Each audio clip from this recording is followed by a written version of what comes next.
Good afternoon, Professor Khami. Hello, good afternoon to you and to all, and also to Professor Babu. And again, thank you for accepting our invitation. And we are so honored to have you as a lecturer in our course. Okay, Professor Babu, I would like to first, if you let me, I have a short introduction, then we start to hear your valuable presentation. Do you let me? Yeah. Okay, thank you. Hello and good day to everybody. It could be good morning or good afternoon, good evening, depends on where you live. And welcome to the 5th session of Evidence-based Dentistry online virtual program that would be a wonderful session by the presence of 2 well-known international speakers. Thank you so much, our attendee, for joining us, and we appreciate your attendance. In 2 previous sessions, if you remember, Professor Khami and Professor Shamshiri lectured about basic and advanced research for evidence-based resources, and then about different types of epidemiologic studies and critical appraisal of these studies. And today, critical appraisal will be further explained by Professor Babu and Professor Jakub. That would be our next lecture. I would like to welcome to them and our thanks and sincere appreciation of our special guests. Before their speech, I would like to briefly introduce these well-known speakers who are experts in the field of evidence-based dentistry. Dr. Babu is a faculty member of Preventive and Restorative Dentistry Department of University of Sharjah, the United Arab Emirates. He has over 12 years of academic and research experience. He's the associate editor for International Endodontic Journal. He's also recipient of Young Investigator Awards in 2019 from International Medical University. He's a prolific researcher and has 82 publications in well-known and reputed journals. He's one of the project leaders for developing guidelines for various study design in endodontics. His area of research interest is in antimicrobial peptides, nanoformulations for root canal disinfections, evidence-based dentistry. I would have a short introduction of Professor Jakub, that would be our next speaker, in order to save the time. After Dr. Babu, Dr. Shaju Jakub will present and will have a lecture on evidence-based dentistry. He's an associate professor in the School of Dentistry, International Medical University, Kuala Lumpur. He is currently the program head of Bachelor of Dental Sciences. His expertise is in several fields, such as epidemiology, evidence-based dental practice, systematic review, meta-analysis, and dental education. Dr. Shaju regularly conducts workshops and CPD program in this area of interest. He has a specialized in periodontology, holds a doctorate degree in oral epidemiology, and as a certificate in health profession and education. Considering this rich resume of these 2 lecturers, we are very fortunate today having the opportunity to receive their lecture at our workshop. I don't waste your time anymore. We are impatiently waiting to hear your speech. And Professor Babu, the stage is yours, please. Sorry, before Professor Babu is going to start, I want to have a 1-minute introduction about him. I am Mohammed Hussein Nekufar. I'm the director of the International Relations of Tehran University of Medical Sciences. I'm scientifically, my background is endodontics, so I'm an endodontist, and also my PhD is in biomaterial. But please, today, everybody be very careful, because today we have Professor Venkatesh Babu, and in our field in endodontics and in general in dentistry, you cannot see these days anything in evidence-based dentistry without Venkatesh Babu. Believe me, when I find him, when I saw his publications, I really, really enjoyed, and I find myself on the moon. You know, he's amazing, and he's very bright, and he's thinking by evidence. He's even thinking by evidence. It's not just teaching evidence-based dentistry. And I mean it. When I'm saying that, I mean it. I really enjoyed from the journal club sessions that we have with him, and about the way that he looks and criticizes the articles and thinking about the articles. He taught us how to think by evidence. This is very, very important. And I'm really, really honored and happy to say that Venki is now our visiting professor in Tehran University of Medical Sciences. He has already accepted to supervise our PhD student and supervise our Master of Science student as well. So this is amazing. So Venki, we are very proud. I understand you have received as a young scientist award. I don't see any young person there. You are not still young. Maybe you got it 100 years ago. I don't know. You look very mature. You look very mature. By the way, thank you very much. I feel today that I'm your student and I'm ready to learn. Thank you very much. I would like to thank Prof. Nikofer, Prof. Kami, and everybody, and special thanks to TUMS University for giving me this opportunity to share my whatever little knowledge which I have. So with this, I will begin my presentation. Can I share my screen? Yes, you can. It's not. So you have to tap the green tab in the bottom of the page. Yeah. One Yes. second.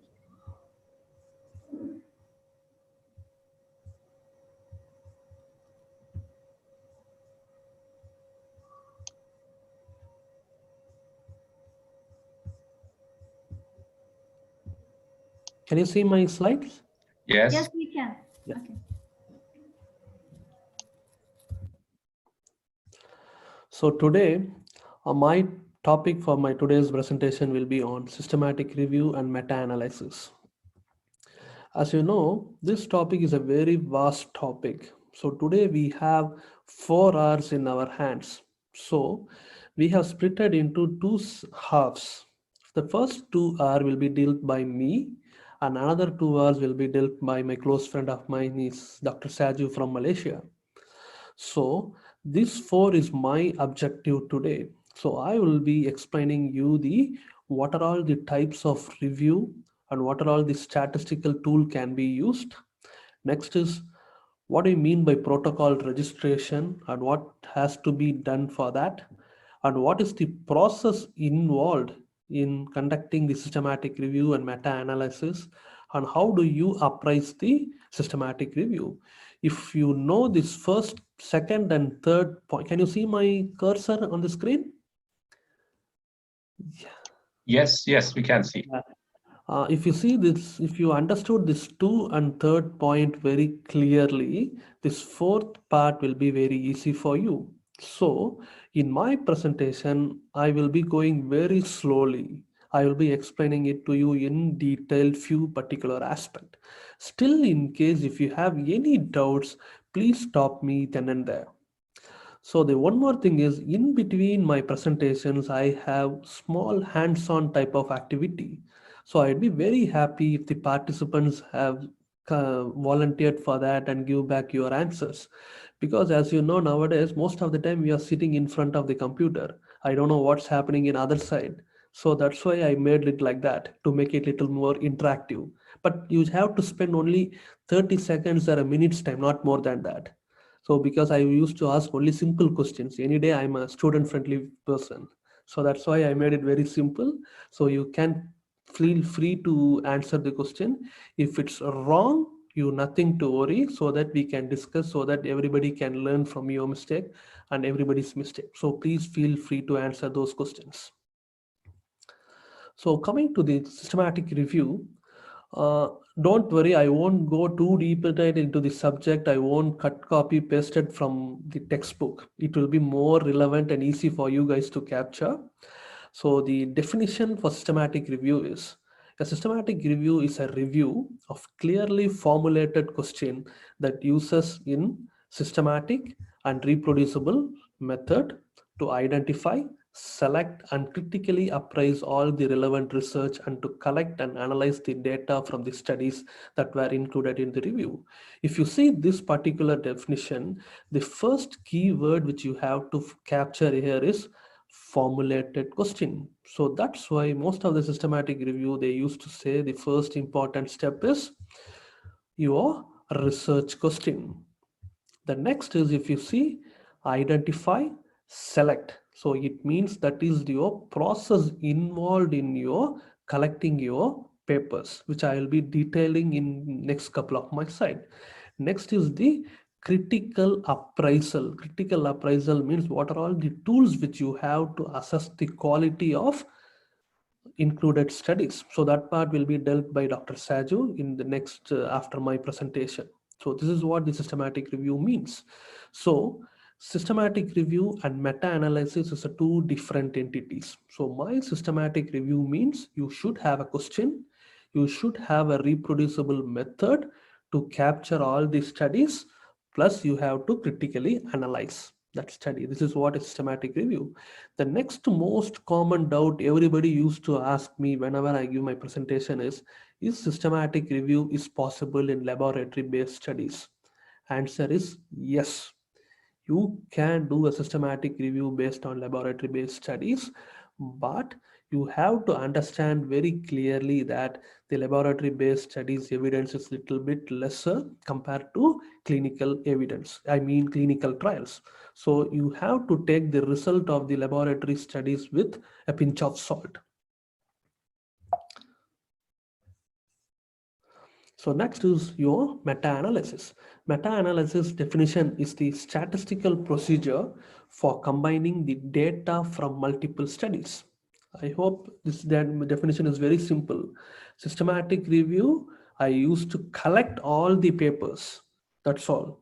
Meta-analysis, I used to extract the data, put into the software. It will give me the statistical values. So that is what the meta-analysis does. So if you see this meta-analysis, I have these two groups here. So this image is something called forest plot. So this image will be there in your any paper which has meta-analysis component. So this is whole is something called forest plot. So here meta-analysis means any day only two intervention. I can compare only two groups. If you see this below this image, favor placebo and favor medication. It means in this particular meta-analysis, I'm comparing only two groups, placebo, pre-medication. This is my take-home message. The one more interpretation is, can you see here? 1, 2, 3, 4, 5, 6, 7, 8. It means in this particular meta-analysis, totally I have 8 studies. So this is my second interpretation. If you see this forest plot straight away, you can say I have included 8 studies. The next is you can see your subtotal. Some meta-analysis image you will have the word called overall. Both are same. It means I have combined the values of all the 8 studies. I am giving my final value. If you see this, this is 1.92. These are all the success and failures for for all the 8 studies. So it means I am accumulating all the results of these 8 studies and I am giving the result. That is the meta-analysis. Then how to interpret whether it's favoring placebo or medication? Can you see this diamond symbol here at the end, which is close to that subtotal row? So if this diamond ring comes towards this group, it means it favors pre-medication. If diamond comes this side, it's something called it favors placebo. So this is the interpretation of forest plot, which most of us used to get confused and much worried by seeing this forest plot. Is this clear? I will repeat once again. So you will meta-analysis means only two groups. So these two groups will be at the bottom. These are all the number of studies which has been involved. This is the overall. In sense, I'm combining the results of this 8 studies. I'm giving the result. How will I get my result? Is based on this diamond. If this diamond comes on this side, it will be favoring this group. In case if it's crossed this line, it will favor this group. Is this clear? Or if you have any doubts, please voice out. Professor Babu, may I have a questions about your very clear question, very clear explanation? I have a question. May I have? Yeah, please go ahead. Kindly explain. We could have subtotal and total. I could not understand the differentiation between these two. Difference between what? Between subtotal and total.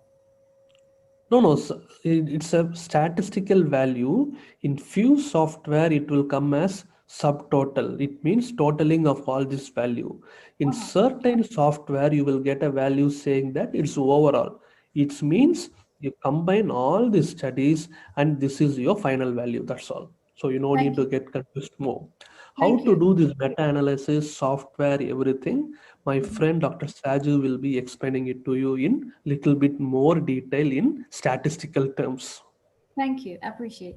And what is the meaning of this line? Because you said on the right side or left side of this line. What is the name and what is the meaning of this line? This line, Prof, you're talking about this line, right? So this is the Yes. line which exactly deviates between, segregates between the two separate groups. So if this as a statistical break line, so in case if this crosses this line, it favors this group. If it comes this line, this will come favors this group. For example, here the value is 1. If the value is more than 1, automatically it will favor this group.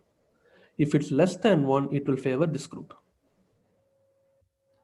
So that is the meaning of that. Sorry, may I have another question? Yeah. Sorry, this midline that as Professor Nekufar asked about, how it is determined? It is always 1? How we can determine this line? Yeah, this will be probably, it will be 1, but more how you are getting this line, everything, you will be explaining it. My friend will be explaining it to you in detail in meta-analysis part. Okay, appreciate. So the next, if you see here, my diamond ring is exactly on the line. So it means my interpretation is here I am comparing MTA and biodentin. Plus I have this so many studies. Here my total, okay, is this.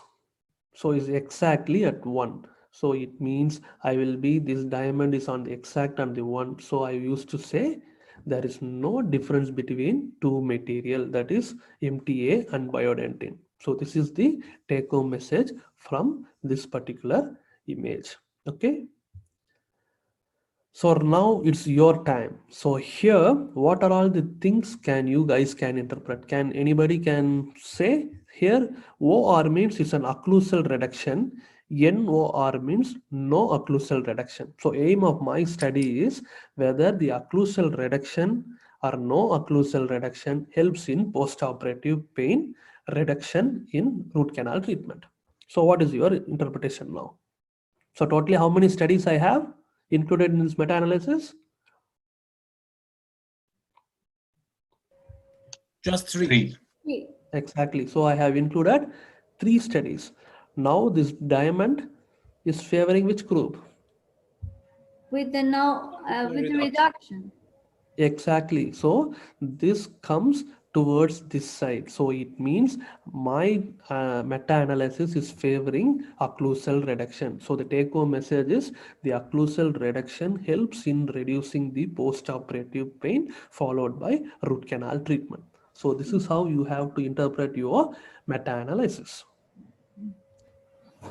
So the next is you have something called trial sequential analysis. This is the analysis which is coupled and followed by meta-analysis. If you see this particular paper, we have very clearly mentioned, if you see this highlighted yellow lines, right? Previous meta-analysis showed that the use of oral pre-medication increased the success of inferior alveolar nerve block. In irreversible pulpitis, we have mentioned 18 to 22. It means previously 5 systematic review has been published in the same topic, whether NSID influences your oral pre-medication. Ours is 6th paper, but still what is the rationale behind this paper is we have strongly showed there is a difference in the systematic review. Plus, if you see this, the yellow line, highlighted line below the last word, this is our aim with conclusive evidence. It means even though meta-analysis gives positive or negative result, trial sequential analysis is your evidence which confirms the result of meta-analysis. So to make it very simple, the trial sequential analysis will confirm your results of meta-analysis. For example, here I am comparing this so many studies. For example, I will tell you next. Wait.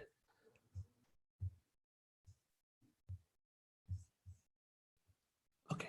Can you see this image now? This is the image of trial sequential analysis. Again, here, what are all the 3 things which you have to see is, number 1, as I told you, what is the groups? Here I am comparing placebo and NSID. So this is the 2 comparison which I am doing it in this particular study.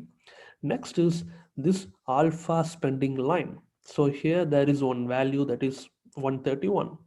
The next is your blue dotted lines goes here. Can you see this? Something called Z curve. If the Z curve goes towards this group means it favors NSID. In case if this blue line comes like this, can you see my cursor? Below this line, it means this will favor placebo. This is my first take home message. I will repeat once again. Here the Z curve, it goes towards this NSID group. It means the trial sequential analysis shows NSID is better. This is number 1. This will get, you can get this value from the meta-analysis results also. The second interpretation of your meta-analysis is to make this difference or no difference between NSID and placebo, you need totally 131 samples in your randomized clinical trials. Whereas I have my Z curve have crossed this alpha spending line. It means the number of patient is more than what I required to get my result conclusive. Whether placebo is NSID is, I can say whether NSID is better, means my number of samples has to cross the required sample. So that is the interpretation here. So if you see this here, my Z curve has crossed this alpha spending, that is 131. So it means to make the result conclusive, I need 131 samples. Whereas my blue dotted line crossed way ahead. So it means I can conclusively say NSID is better than placebo. So there no need any second thoughts about it. Yes, Prof. Yes, Prof. My question is about that. Can we say that, okay, the number of studies is now sufficient and the journals are not going to publish anything about this topic anymore because this Z curve passed the alpha spending line? Can Exactly, we say Prof. that? Yes, sorry, Prof. Yeah. Can we say such a thing? Can we Exactly, Prof. So as of now, we can say you no need any comparison between NSID and placebo because it's a proved aspect already. But again, there will be some other limitation. For example, inside NSID, which NSID plays a key role. So again, for that you might need a future randomized clinical trial. But as such a whole, you no need to do that. In case, for example, coming to your point, if I instead of NSID, I specifically mentioned ketorolac versus placebo. Then, as you said, I can clear-cutly say ketorolac is the best, so you no need of any future trials. But here it is overall of NSID. And That what is is the the thing. difference between this analysis and umbrella review? Because in I'll umbrella be telling review, you, you bro. also do the same thing almost. No, in this trial sequential analysis, I will be dealing only with the individual randomized clinical trials, whereas umbrella review is the review of reviews. These are two different entities. Yeah.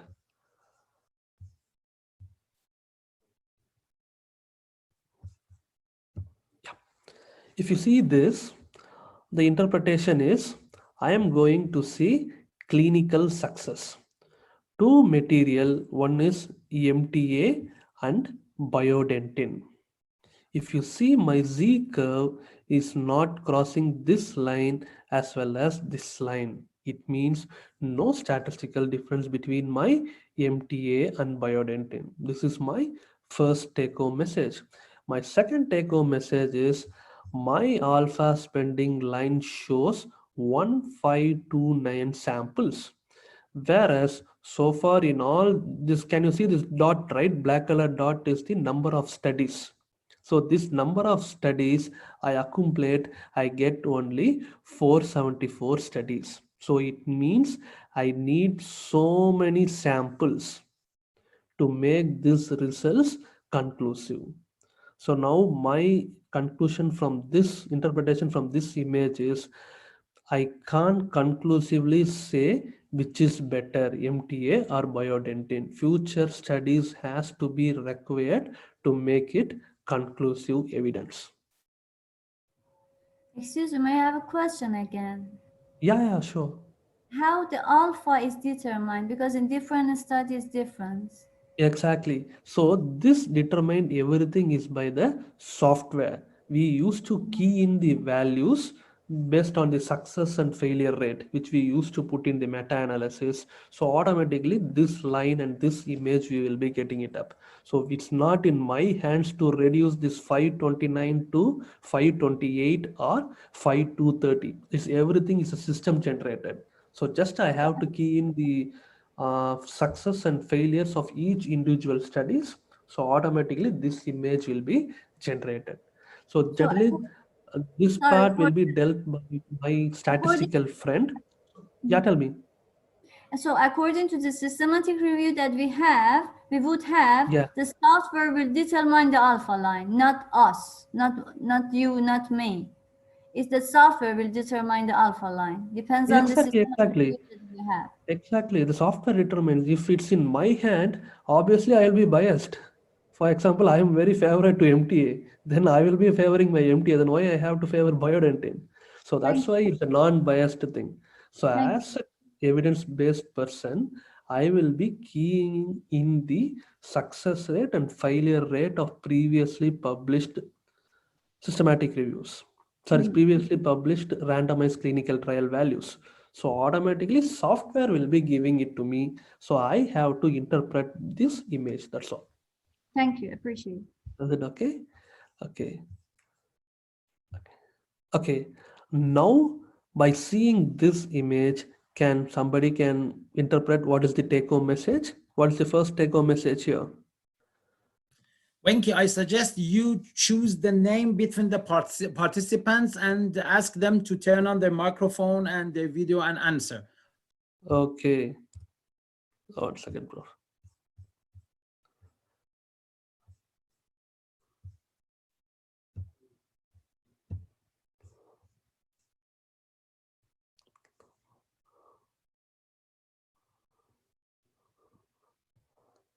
I can see first is letter goes to Anita, Dr. Anita KV.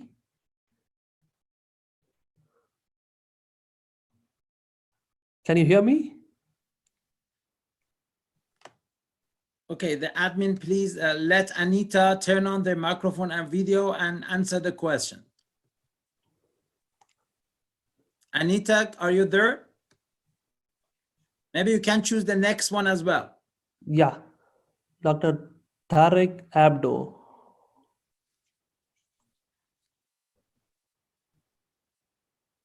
This is the way that we engage our participants.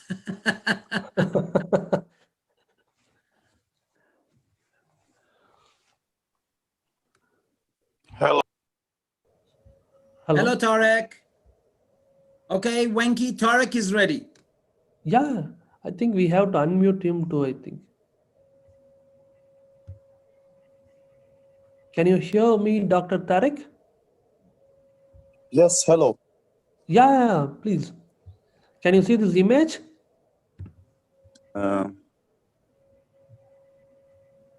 Okay.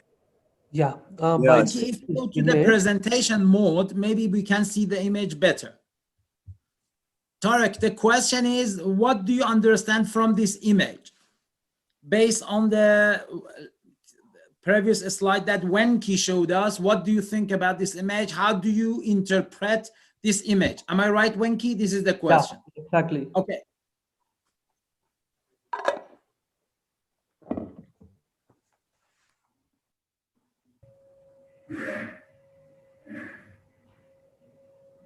Tarek, can you hear us?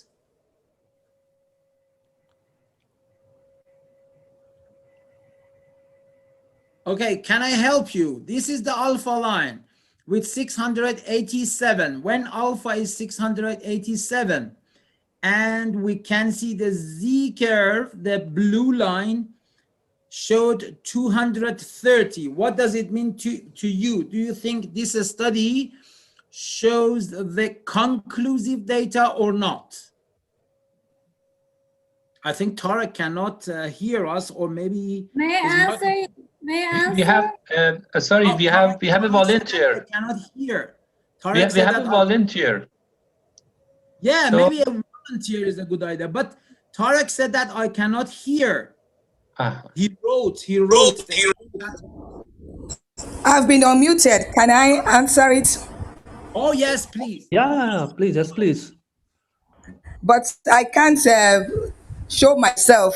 But what I feel from this diagram is not sufficient because it's not crossing the alpha line.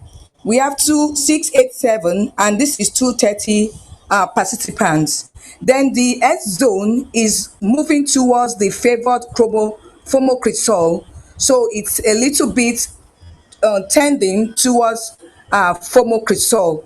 If it were to be on the line, that means there is no difference between phomocresol and ferric sulfate. But I think the Z zone moves a little bit towards phomocresol. Thank you. Perfect. So your understanding is very clear now, right? So I will repeat once again to make it very clear. Her interpretation is this blue line goes little bit more towards phomocresol, but it doesn't cross this line. So it's not statistically significant. Next is the Z curve has not crossed this 687. It means the result is not conclusive. Now you understood very clearly, right? So this too is the interpretation of this image. Thank you. Thanks for your time. So next I will go for thing. The next is, Professor Babu, may I ask a question about this? Yes, the graph. There is two direction of this two material, ferric sulfate and phomocresol. For phomocresol, the curve is downward side, the red line, and for the ferric sulfate is upward. Does it have any meaning? no. That is not a thing. That's a basic curvature which depends on the number of studies. So that's not a significant findings to be captured. Okay, thank you. So this is what the take-home message is. Thank you.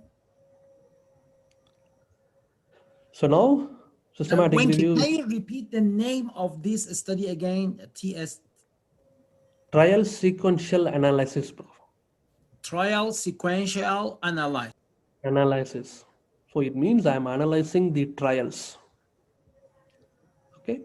So now, so far which I spoke about is what is systematic review means just to combine all your papers, meta-analysis, intervention, two groups, with the based on your diamond and everything you can say which is favoring. The next is trial sequential analysis based on the number of subjects or number of trials. Number of the samples will show you whether the results is conclusive or not conclusive. So this is your take-home message so far. Now you have something called network meta-analysis. Initially, I spoke about meta-analysis.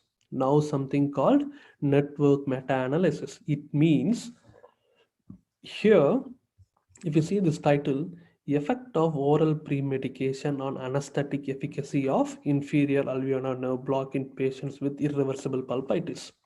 So in meta-analysis, I showed you NSID versus placebo. So now, better for the clinician, it will be to specify which drug is best so that clinician can straight away prescribe that medication, right? So that would be better.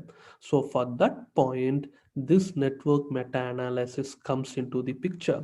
It means I will be putting into all the available medication in the literature, then I will be telling the clinician which is the better.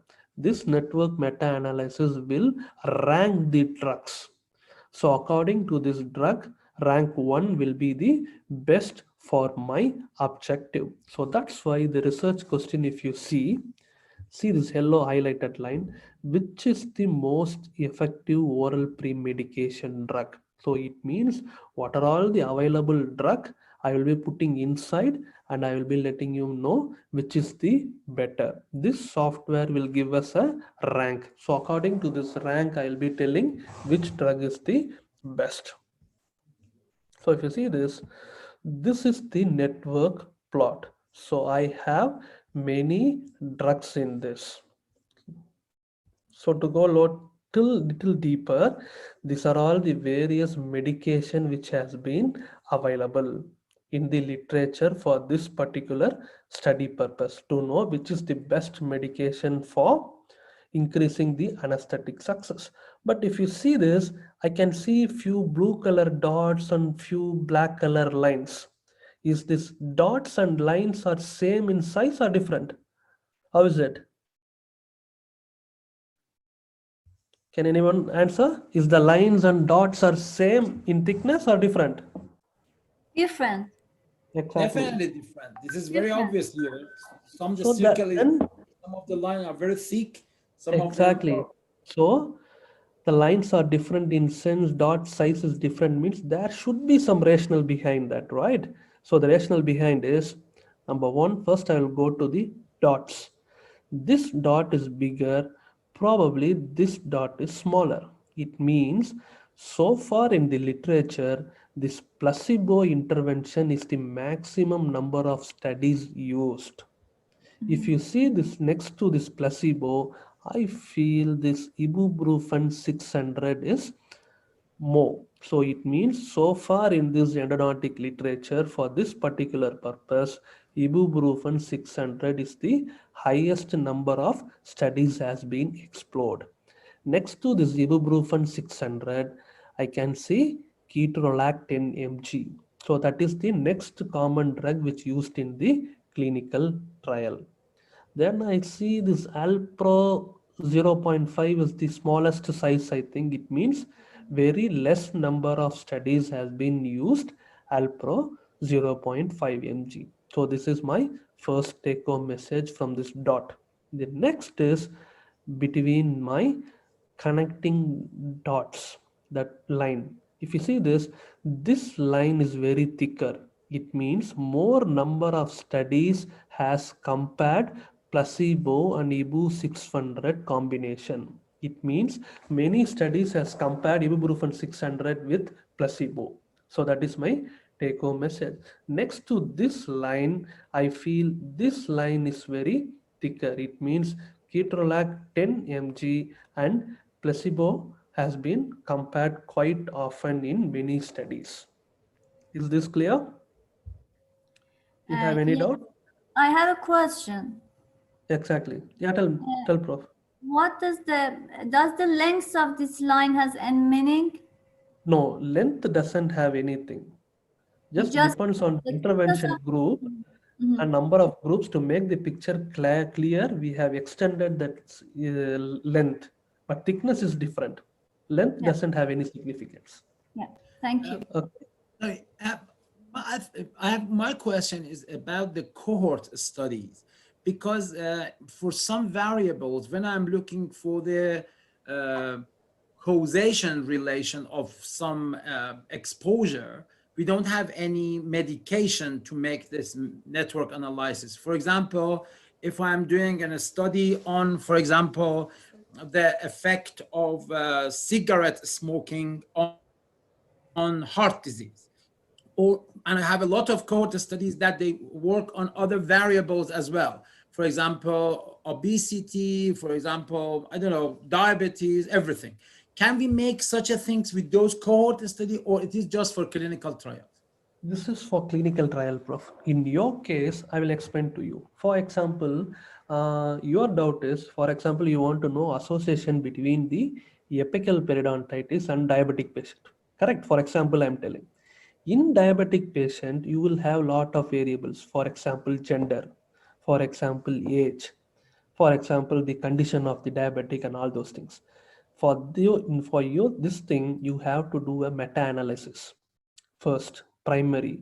Secondary meta-analysis you have to do separately for gender, separate for male and separate for female. Then, for example, you might get a result saying that male patient more apical periodontitis will be more. For female, it will be less. Then you can do your interpretation whatever way you want.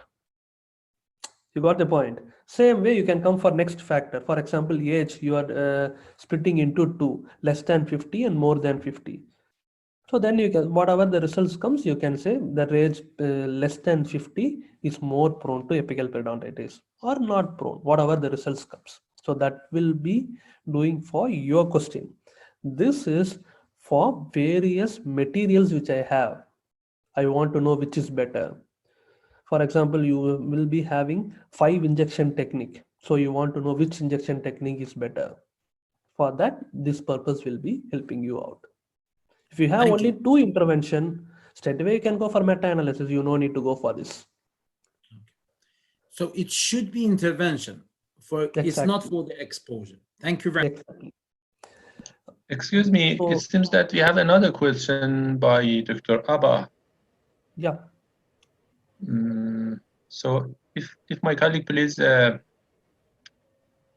thank you. Since you said the length does not matter, but I can see the Apro 0.5 and AC Clo 100, they have the same length. So I'm a bit confused in that aspect. Thank So you. you mean this length The and length, this length, right? yes, See, are that's what the I same. told. Here, the message, take home message is there is studies less compared between alprazolam and placebo and aceclofenac. That's all. The length doesn't matter. Only the thickness is matter. So length is not a concern here at all. Professor Babu, considering this graph about the diameter of the blue color, can we make a decision? For example, the number of studies about placebo and DEXA 0.5 is not enough, and we can do another study systematically.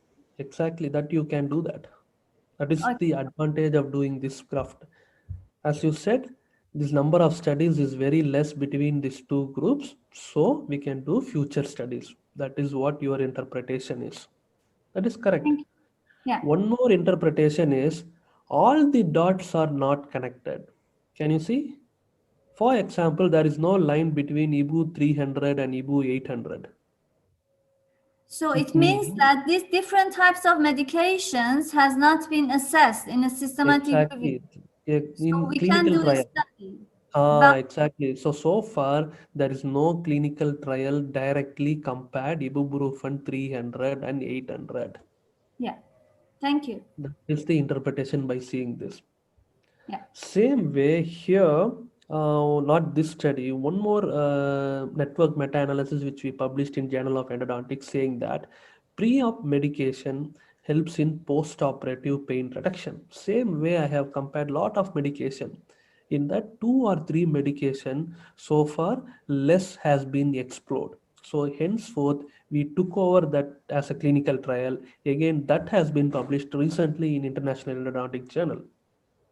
So that is how you have to interpret. That is the main aim for the person who is doing the systematic review. So the future studies also you can capture from the results of systematic review. Okay, so is this clear in this network meta-analysis? What are all the points to be captured? I think that there is a question. One of the Yeah. audience, they already wrote a question, and the question is from Donna. She said Yeah. that the studies have to be written separately. That is why the lengths are different. So thickness has to be used to show the difference. My thoughts. So sorry, I Prof, I think can't you hear you. already said that the length is not Yeah, important. She length is said not that a the concern. studies have to be written separately. That is why the lengths are different. So thickness has to be used to show the difference. My thoughts. She said Exactly. that. Okay, so the length is not important, and it depends where you put just the name of the medication. Exactly. And it can be swapped, doesn't matter. Yeah. But the thickness showed that the number of studies that they compare these two variables with each other. Exactly. So again, this is a system generated. So again, I am not altering these lines or dots and everything. It's a system generated. Okay. Okay. If you see this, somebody can interpret this image based on your size of your dots and your line? We can Is there any see volunteer? but one of them is red, so I do not know the meaning of red color to interpret it. I can just Okay. mark the color. Okay. Okay, first you just interpret what are all things you can, then I will give you the answer. According to the graph, I found that the lidocaine, articaine, is the most important anesthetic agent that has been used up to now for comparison. Okay. While the other material, the anesthetic agent like bupivacaine and prilocaine and mepivacaine has been less investigated, but they are this material has been connected here to each other. So they have been compared to each one, but I do not know the meaning of lidocaine with the red color. Okay. Your interpretation is correct. The first size of the dot is more in lidocaine. It means the lidocaine is the number of studies is more. Same way the line connecting two dot is this between lidocaine and articaine is more thicker. It means number of studies, number of clinical trial published comparing lidocaine and articaine combination is more. Coming to your question, why this lidocaine in this image is red color is because we took this lidocaine as the reference. Based on this lidocaine, we compared all those things. So to make it very clear, we just changed the color of lidocaine. As we all know, the basic anesthetic solution is lidocaine. You got the point, right? So that's why we compared this lidocaine into articaine, lidocaine and mepivacaine. So that's why we made it little bit different for the readers to easy to capture. So that's why lidocaine is red color. One more thing is, if you see, there is no line connecting between bupivacaine and prilocaine. So it means future study can be done comparing bupivacaine and prilocaine. Sorry, about the red color, you mentioned that because it is a basic anesthetic agent, the color is red? And I am comparing it with the other thing. That's all. Okay, that's it. Apart from that, is not a major thing. Thank you. Okay, One I of think the now, audience have a question. Please explain again why red color. Professor Babu just explained about it. yeah, why red color is, I made this as the comparison. So I comparing the other 4 anesthetic agent with lidocaine. So that's why I made this lidocaine as red color. Apart from that, is nothing more significant here. Professor Babu, there is a question. I think in my mind, when there is no study about comparison of between bupivacaine and prilocaine, probably it was not important that nobody has studied up to now yet. What is the reason? Probably it's not important. What is your idea? Among these No, the thing is, amount of nobody has. scientists, Okay, exactly. So here, I think in this Prilocaine, totally you have only 1 or 2 studies. So that's why nobody has compared Prilocaine with bupivacaine. As we all know, the basic comparison anesthetic solution is lidocaine. So that's why Prilocaine has been compared with lidocaine. Plus, Prilocaine has been compared with mepivacaine and artivicaine. Thank you. So that's why in that particular study they have missed the bupivacaine. That could be the reason. Yeah. Probably. Thank you. Okay. Yeah. Next comes to umbrella review. So that is what our Prof. Nikufar's question. If you see this title, is articaine more effective than lidocaine in patients with irreversible pulpitis? Here, I am going to compare only the 2 anesthetic solution, articaine and lidocaine. So what I'm going to do, umbrella review means is the collection of previously published systematic reviews. I'm least bothered about randomized clinical trials. So I am collecting what are all the reviews already published in the literature. Then I am analyzing.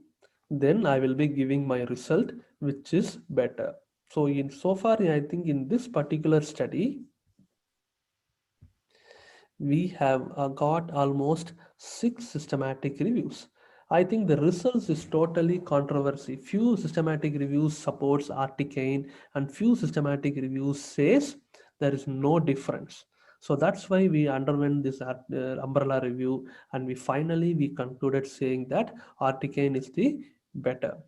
Once we collected all the systematic review, you have to critically appraise the systematic review based on this Amster tool. Amster tool is a tool which is available to assess the quality of systematic reviews, not clinical trials. Okay.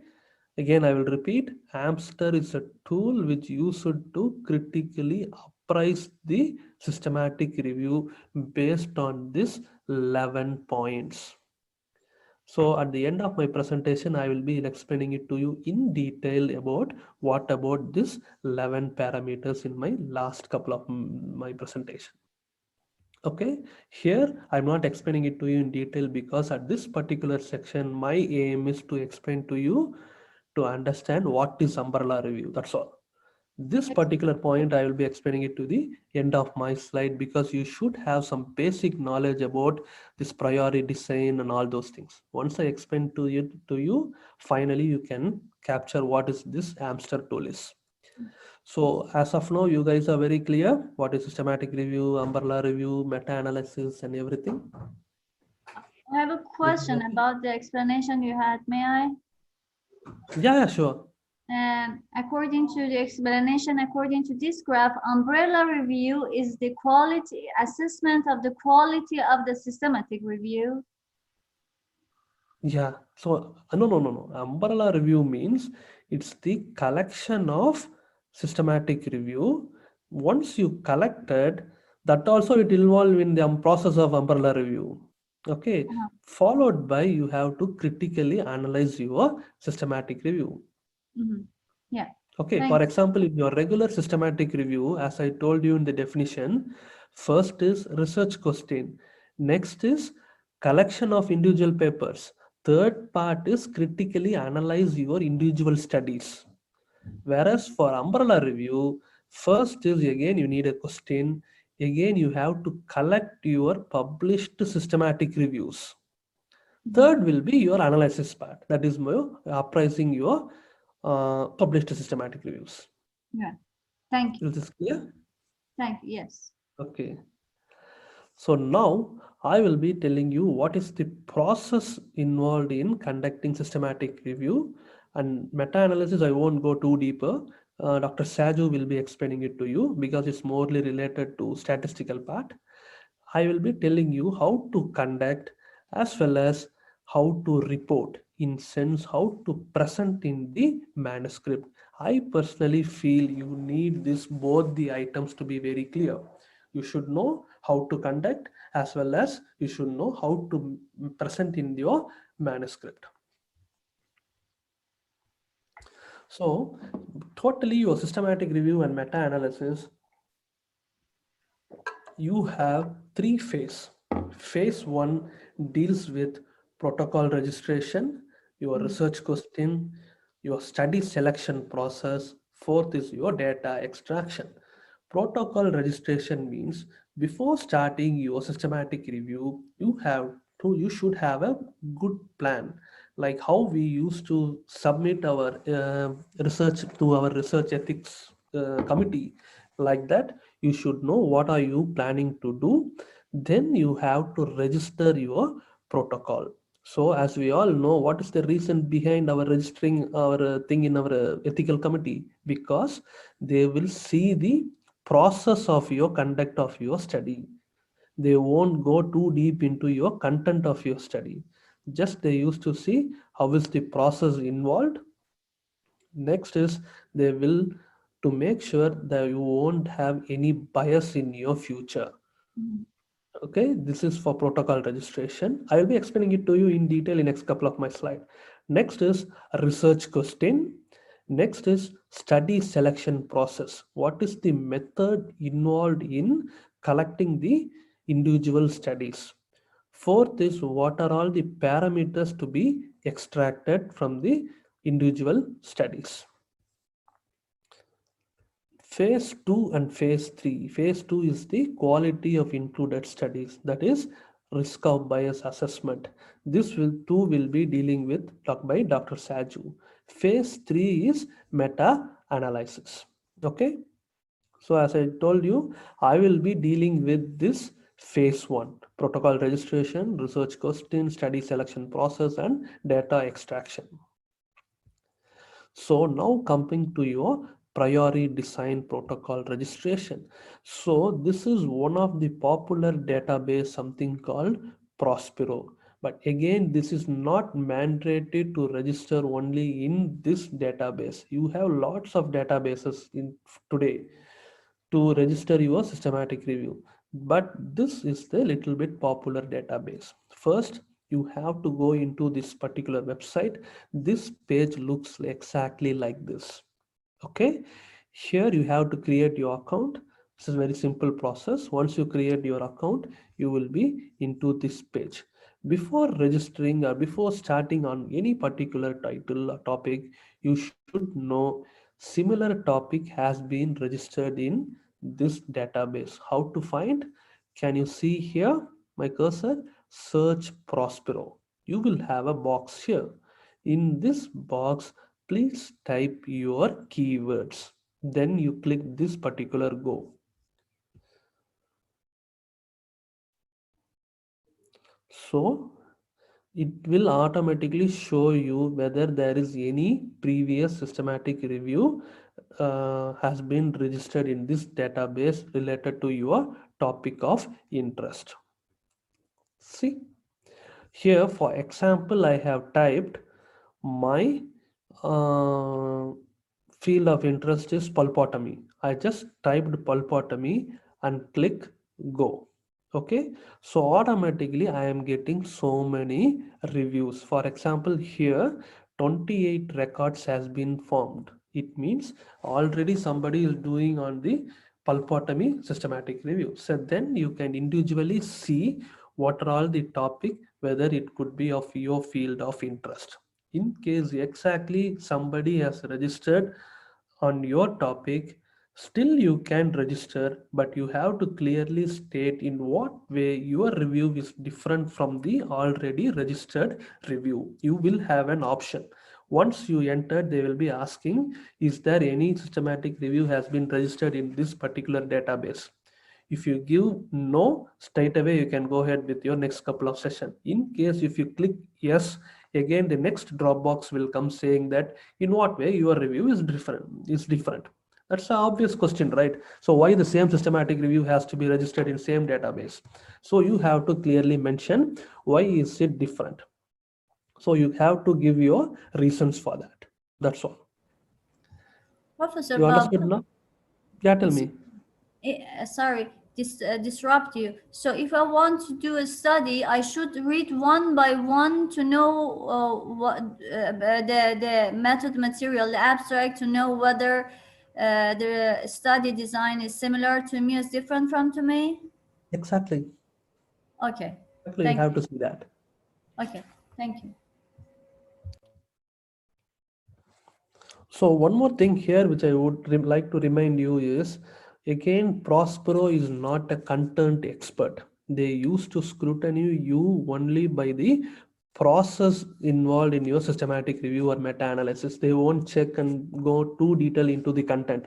Why you are comparing MTA with biodentine, like those type of questions they will be asking, like a regular journal reviewers. But they will be asking you, what is the process involved? How many persons are you planning to do? What statistical tool are you planning to use the meta-analysis? So like that type of questions they will be asking.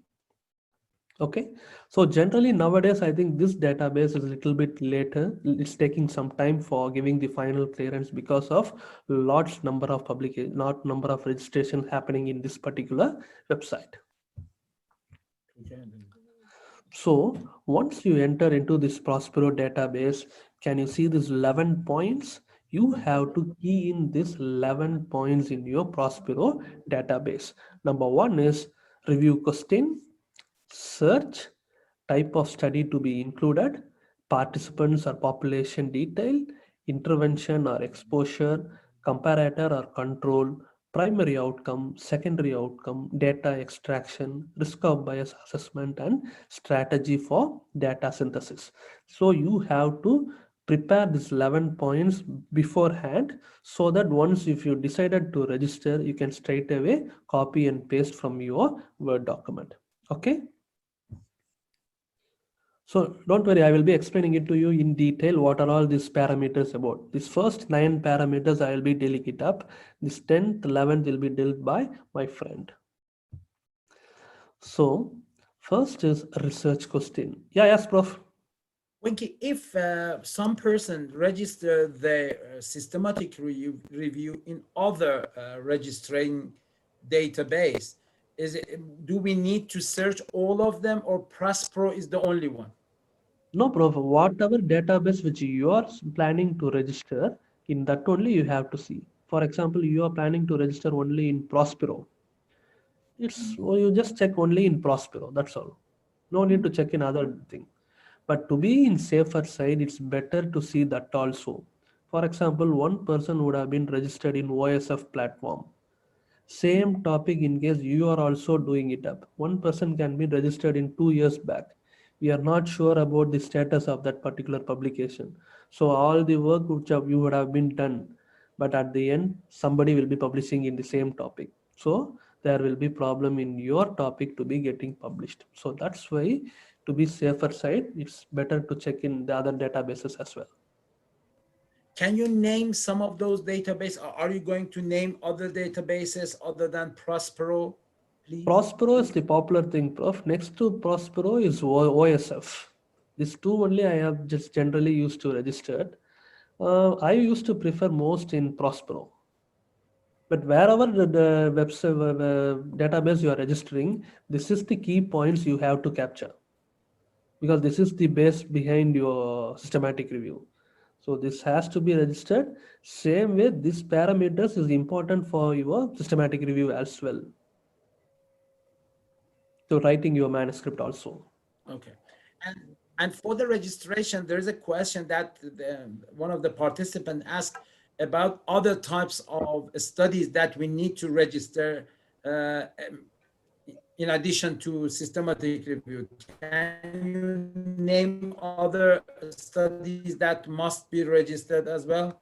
So you mean, for example, clinical trials, Prof?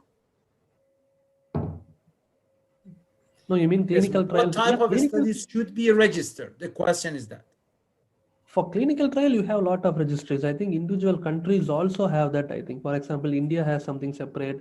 I think Iran has something separate. So individual country has their own databases. You can register in that as well. Professor Babu, sorry for the previous previous slide. Item number 3 that should be filled in Prospero was type of a study. Yes, types of a study. So in Prospero, I want to do a systematic review. Definitely it should be randomized control trial. No, it's Trial. not like that. Isn't it? No, it's not like that. It's not? No, you can do the observational studies and everything, but you can't Okay. register something with laboratory-based studies. Okay, thank you. Appreciate. Thank But you. I'll be explaining it to you what's the significance of this and how to capture all those things. I'll be telling in next couple of my slides. Yeah, thank you. Okay.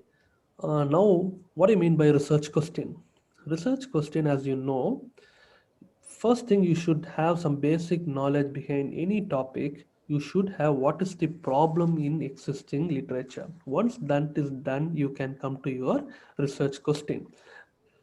Research question has to be clear, focused, and concise. So it's directly related to your inclusion and exclusion criteria. As I told you, once your research question is framed, the next part of systematic review will be very easy. So your systematic review has to be based on this PICOS framework. That is, P stands for population, intervention, comparison, outcome, and study design. Population, it means, I will tell you with example. Here, now my problem of literature, problem in existing literature is I don't know which is the best material to be used for pulpotomy, either pharmacosol or MTA. Okay, you understood, right? This is my main aim now. So I want to know for pulpotomy procedure, either pharmacosol or MTA, which is the better material. A research question I have to write is, does mineral trioxide aggregate I means mineral trioxide aggregate is my intervention. I am comparing this intervention with formacrosol, that is the gold standard comparison, right? So does mineral trioxide aggregate compared to formacrosol result in better clinical success? So that is outcome. So the outcome which I am measuring is only clinical success. As we all know, the pulpotomy outcome has been assessed by two ways. One is clinical. For example, pain on percussion, any sinus opening is there, any mobility is there. This is the one way. Another way is by seeing the radiographic. Correct? For example, furcation radiolucency will be there, resorption will be there. Those things also will be considered as failures. So, but here I am concerned only about clinical success. Means what is my outcome? What am I going to assess? That is called outcome. Population is in primary molars undergoing pulpotomy treatment. So my focus only is on primary molars. I am least bothered about other tooth. For example, anti-primary anteriors and other teeth I am least bothered. Same way permanent also I am least bothered. In randomized clinical trials. So that is my type of my study. Okay, so I am worried only about randomized clinical trial. Is this the way you have to write your research question? Once this has been framed, your inclusion and exclusion criteria is 99% has been done. For example, in randomized clinical trials, for example, if I have a case report, will this be included in this systematic review? No. Exactly, because my focus is only on randomized clinical trial. For example, if you have an observational studies, will it be included? No. Exactly. As we all know, the biodentin also is one of the material for pulpotomy. If I have a study with biodentin, will this be included in this review? No. No, because my focus is I am going to compare only MTA with formacrosol. I am least bothered about any material. It can be a ferric sulfate, biodentin, or glass ionomer, or calcium hydroxide, whatever. I am least bothered. All those materials will be directly excluded. So next is here I am going to see only the clinical success. If any study has done only with radiographic success, will this be included in this review? And no, because according to this question, it is just clinical success. Exactly. Exactly. So it means my focus is only clinical success. In case if I want to know both clinical and radiographic, you have to mention here clearly saying that clinical and radiographic success. Okay, it's all up to the content expert. How is he going to make it up? For example, one more person, he wants to know only the primary anteriors. Then his research question has to be only in primary anteriors. So for that particular review, molars will be excluded. You got the point? So Yeah. this is up to the content expert and the problem of literature, how he going to frame the research question. But whatever way you're going to frame, this is the principle. 5 things it has to be mentioned: population, intervention, comparison, outcome, and study design. So if you know these 5 points, you can write it here clearly. Review a research question. Type of study to be included is a randomized clinical trial. Participants are population. I told you primary molars. Intervention is MTA. Comparison is my Formoterol. Primary outcome is clinical success. Still, you have something called secondary outcome. If you have anything secondary outcome, you can key in here. For example, in this case, my secondary outcome could be radiographic outcome. So I can mention my radiographic outcome is my secondary outcome. In case if you don't have secondary outcome, you just type nil. It means you don't have any secondary outcome. You understood now? Yeah. So this is how you have to capture your research question. If the intervention is more than one, can we have such a thing? Can in our PICOs can we add one more, 2 interventions, for example, or 2 comparisons?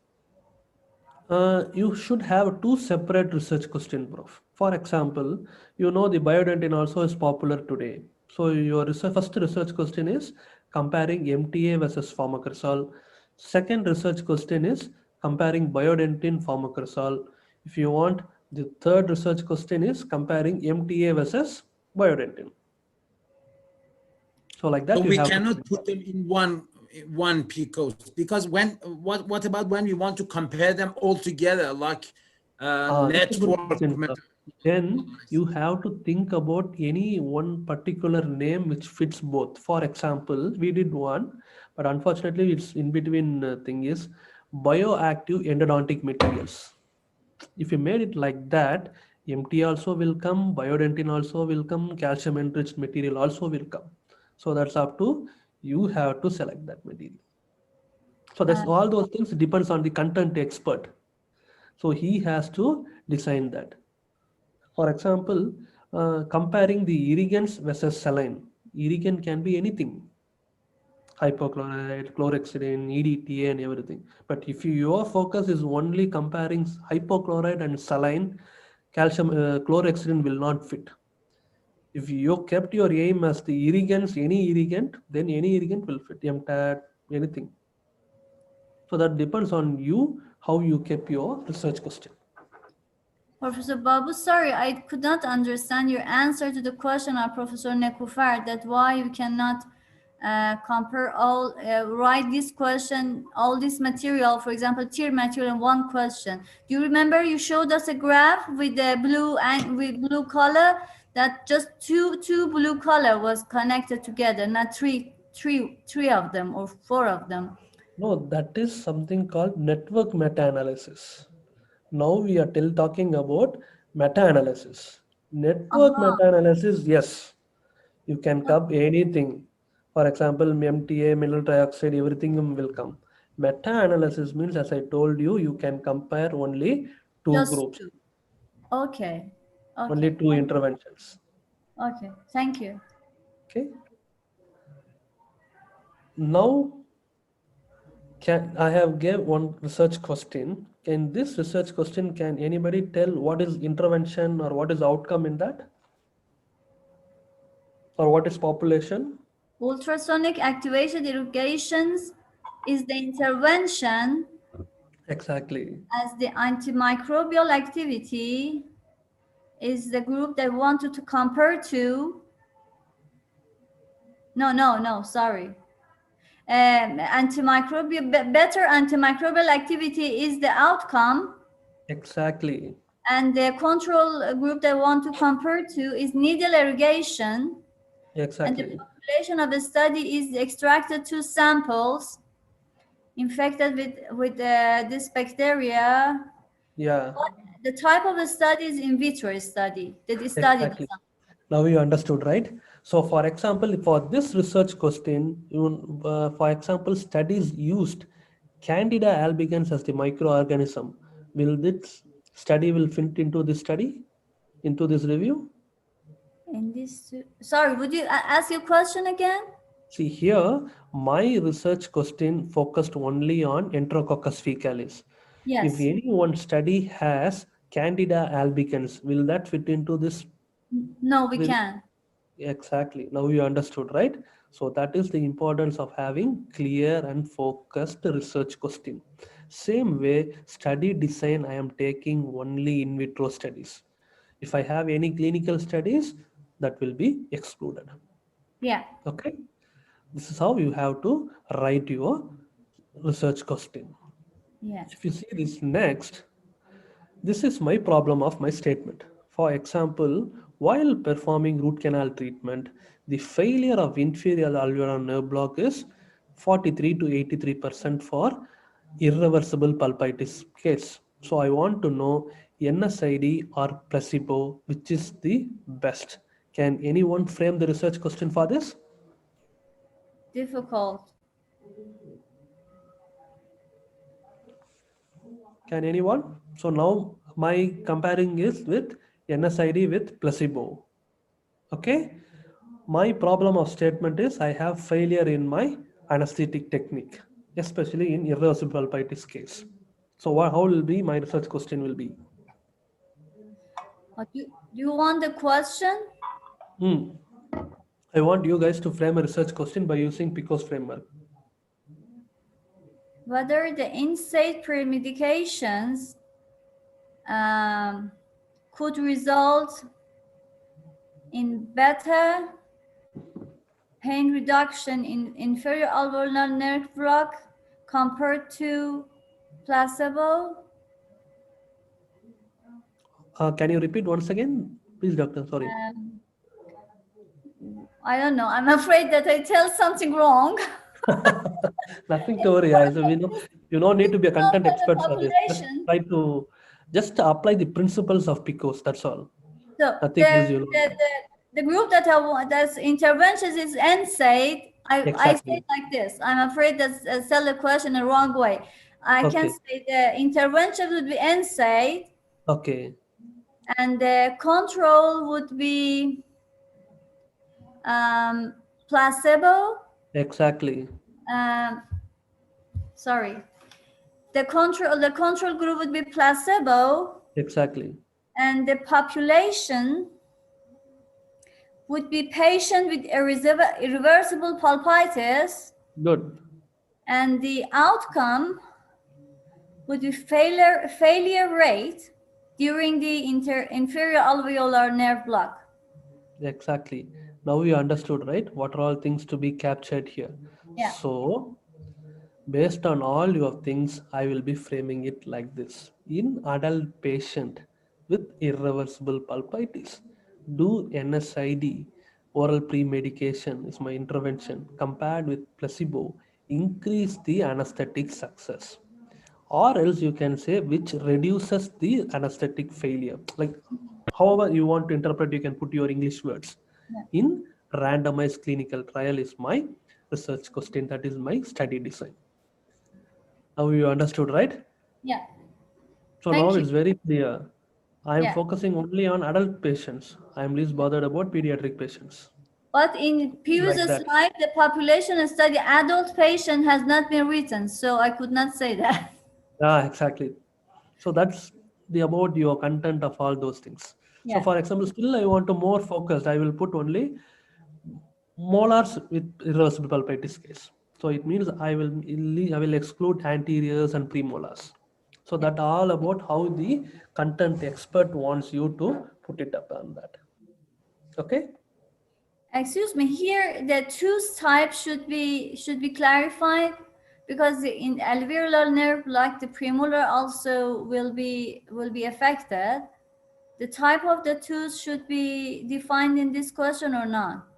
Exactly. Here, in case if I am not defining means, I am including both. Okay.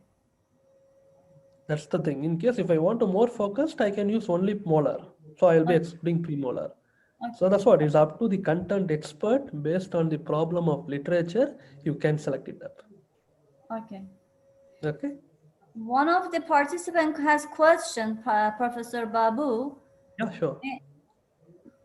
May I read it for you? Yeah. Because I can't see the chat box here. You can see that question. Must we always write the design when we phrasing a research question?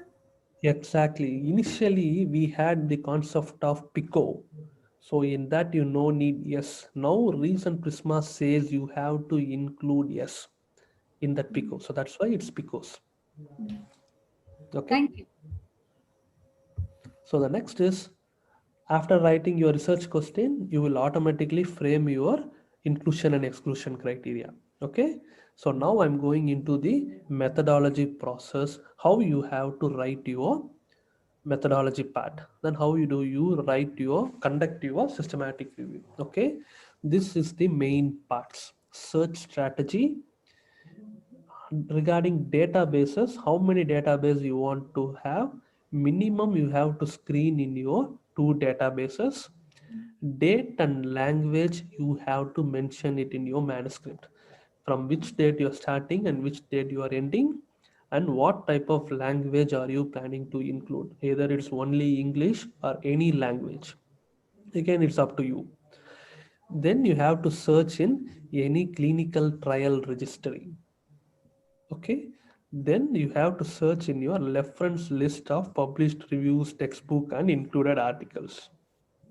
Then is if you need any missing information, you have to contact the authors. Especially this part will be done while conducting your meta-analysis, because certain studies they would have been given their mean, median, whatever in graph.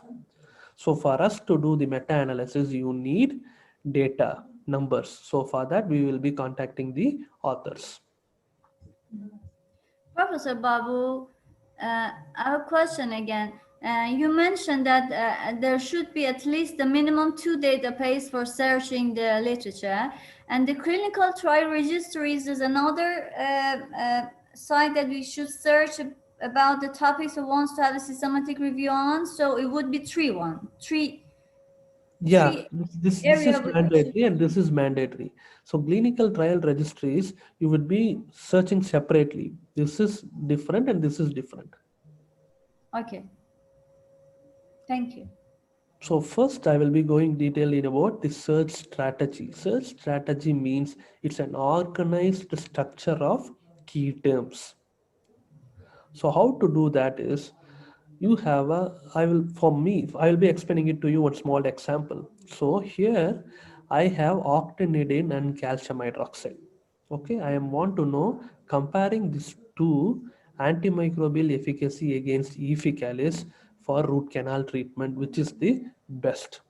Okay, this is my research question.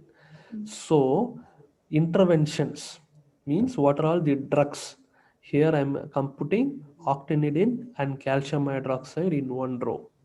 Next is what are all the outcomes related words. E. faecalis, enterococcus faecalis, root canal, and endodontic. Why am I using this endodontic is few title they would say comparing octinidyl and calcium hydroxide which is the best disinfection for root canal treatment. You won't have the word E. faecalis in certain title. So we need that also. So that's why we are putting this broader scope, root canal or endodontic. Okay. So generally, if you see the search term, we will have this Boolean terms and or. It means don't manually type and or in your this particular box. Okay, I will be showing you now how to do that. Once you enter into the PubMed website, you can see this particular page. Okay, then can you see this red circle? Click advanced. Once you click this advanced page, automatically you will be seeing this particular page. Okay,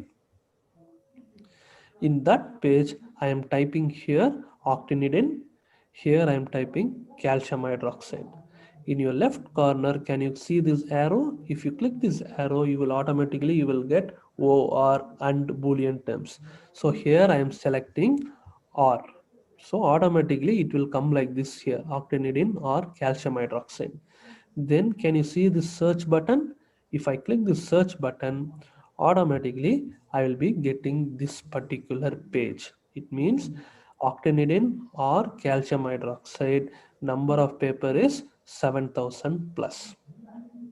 It's Okay. the amount. Yeah, same way I am typing root canal, endodontic, E. fecalis, enterococcus fecalis. Okay, separately. Then if I click search, I am getting 52,000 plus papers. Okay, then you go into the advanced, you will have this summary. Octinidine or calcium hydroxide 7 plus, root canal, endodontic, E. fecalis, enterococcus fecalis 52 plus. If I click this add here, automatically this will go to this box. Okay. Once again, if I click this add box, this will go to this box. Okay. It will be like this. Then again, if you see this left corner, I'm clicking this arrow. So automatically I'm selecting and. Okay, again once I'm selecting this and I'm clicking this search. Okay, I am getting 3000 plus papers. So can you see this top? This is my search term.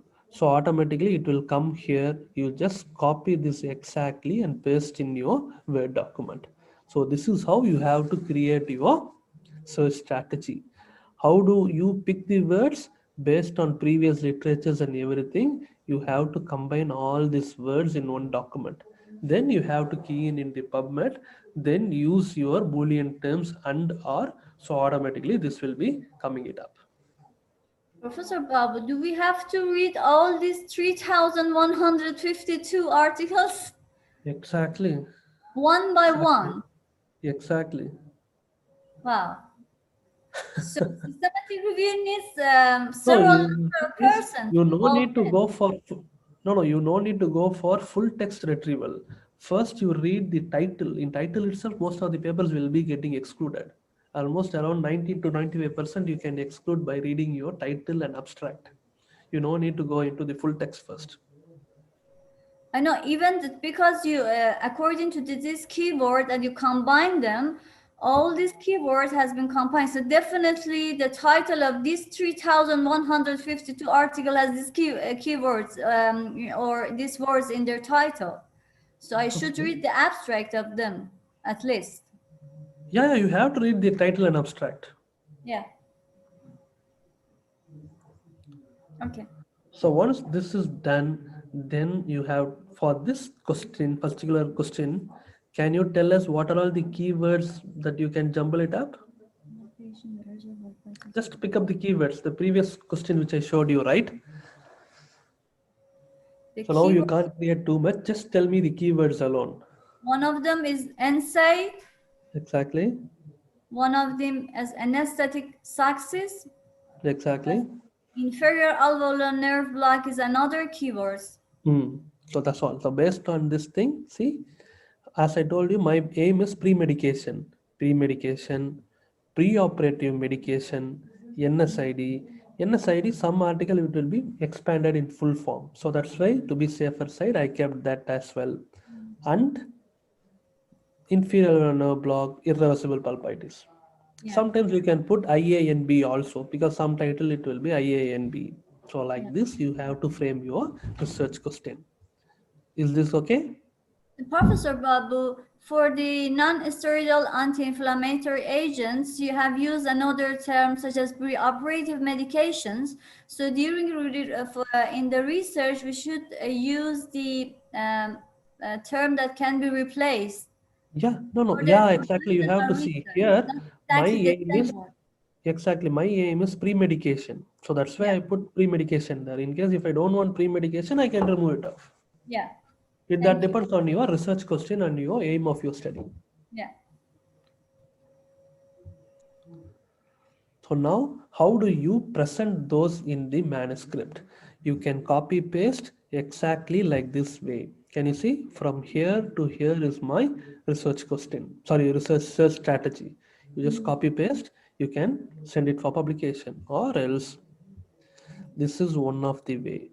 For example, post-operative pain, post-observation pain, so much. Root canal or endodontic, so much. I clubbed this 1 and 2 so much, and I have used the filter. I have got around 181 papers. This is also one of the method to present in your manuscript. Excuse me, what did you do? You copy the methods of each article and then what you do? Sorry for what? According to explanation in previous slide, you copy the methods of each article Yeah, and then insert it in Medline exactly. and compare it to them. Exactly. So no, this is for a manuscript I'm telling. While Yeah. sending it for publication, you have to mention the search terms, right? Yeah. There are two ways. Or either you can copy paste it like this, or else you can give this detailed split ups like this. It's up to you. However you want, you can give it up. Or else if you want, you can give it that in the supplement data also you can give. There is two questions. Would you please answer to them, Professor Babu? Yeah, sure.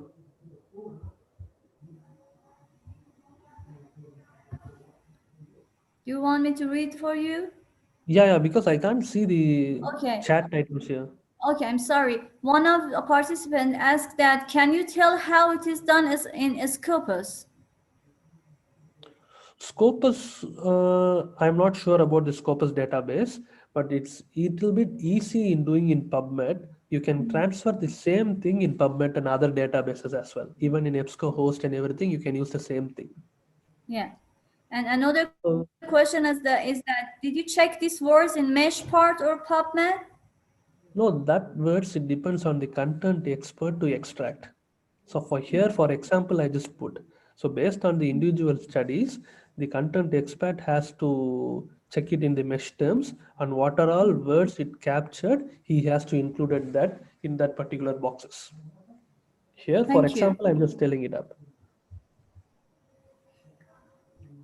So now the next is you need minimum 2 databases. Any databases is fine. So generally Medline, Scopus, Ovid, all those things are good. You can use it up.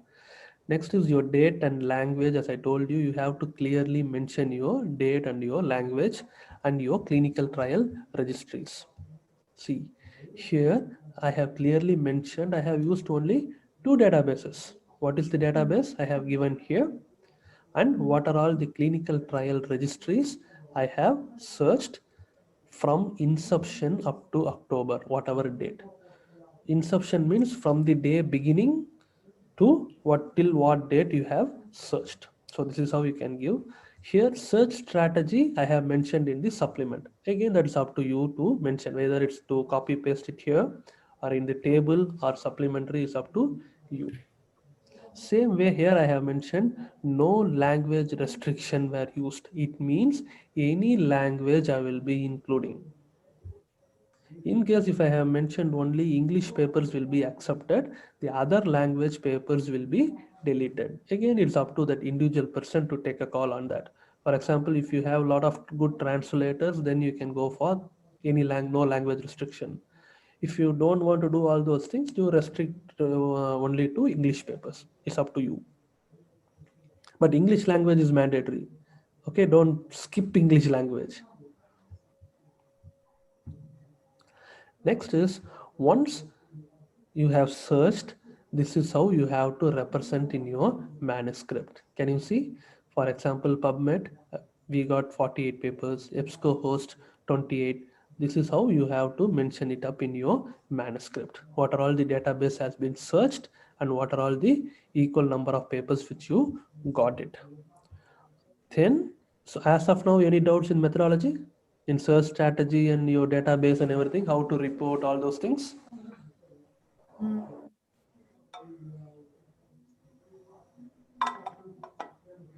We did it. Can I go to the next part? Yeah. Next is reference list of the published reviews and textbook and included articles. It means, for example, once you decided your topic, you have to find out any reviews has been published previously and any textbook has been published in your particular title. Then you have to see the bibliography or the reference section of your previous review to make sure you are not missing any individual studies. You understood? So to cross check that and to reduce the bias, you are doing this particular step, because once you search your database and clinical trials, automatically you will be getting the papers. But few papers there are chances of missing in these databases. So that's why this is very important, either in previous published reviews, textbooks, and included articles. The reference section has to be clearly searched. Okay. Professor Babu, the reference of the method, because in addition to the title and abstract of 3,152 articles that you found, we should read the reference list of the method. Reference list of what? No, All reference the list of, reference? not for all the 3,200 papers. A reference list of previously published reviews. So For example, I told you, right, for my MTA and pharmacrosol, any review has been published in this topic, right? yeah. So that review you have to extract and see the reference section. You no need to worry about all the individual studies. You no need to do that. Okay. So this is one of the reviewer comment.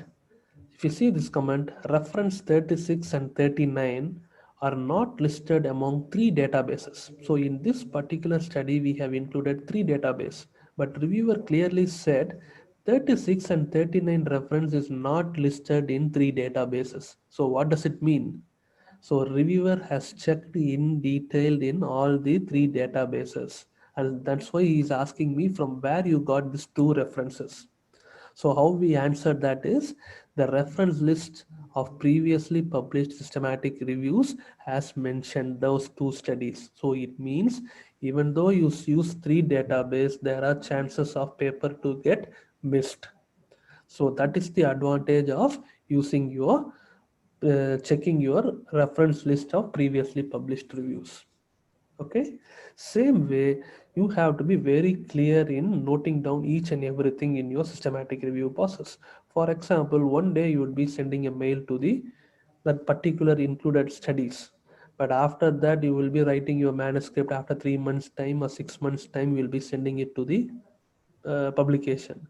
At that time, the reviewer will be asking you how many reviewers you have been contacted and everything. So that's why I used to instruct you guys is the day which you are doing something, you just please make a note of it. So that you won't forget that in the future. Okay.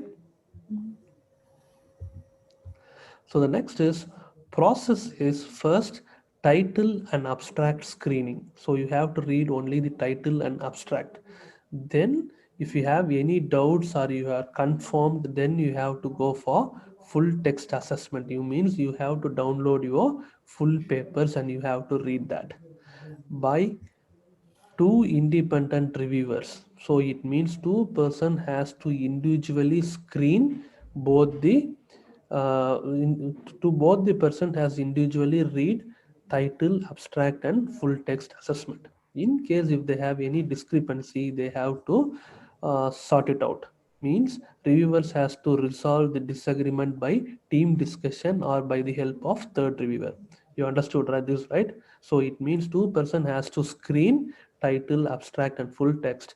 In case if they have any discrepancy, they have to sort it out by the help of third reviewer or third reviewer or by the team discussion.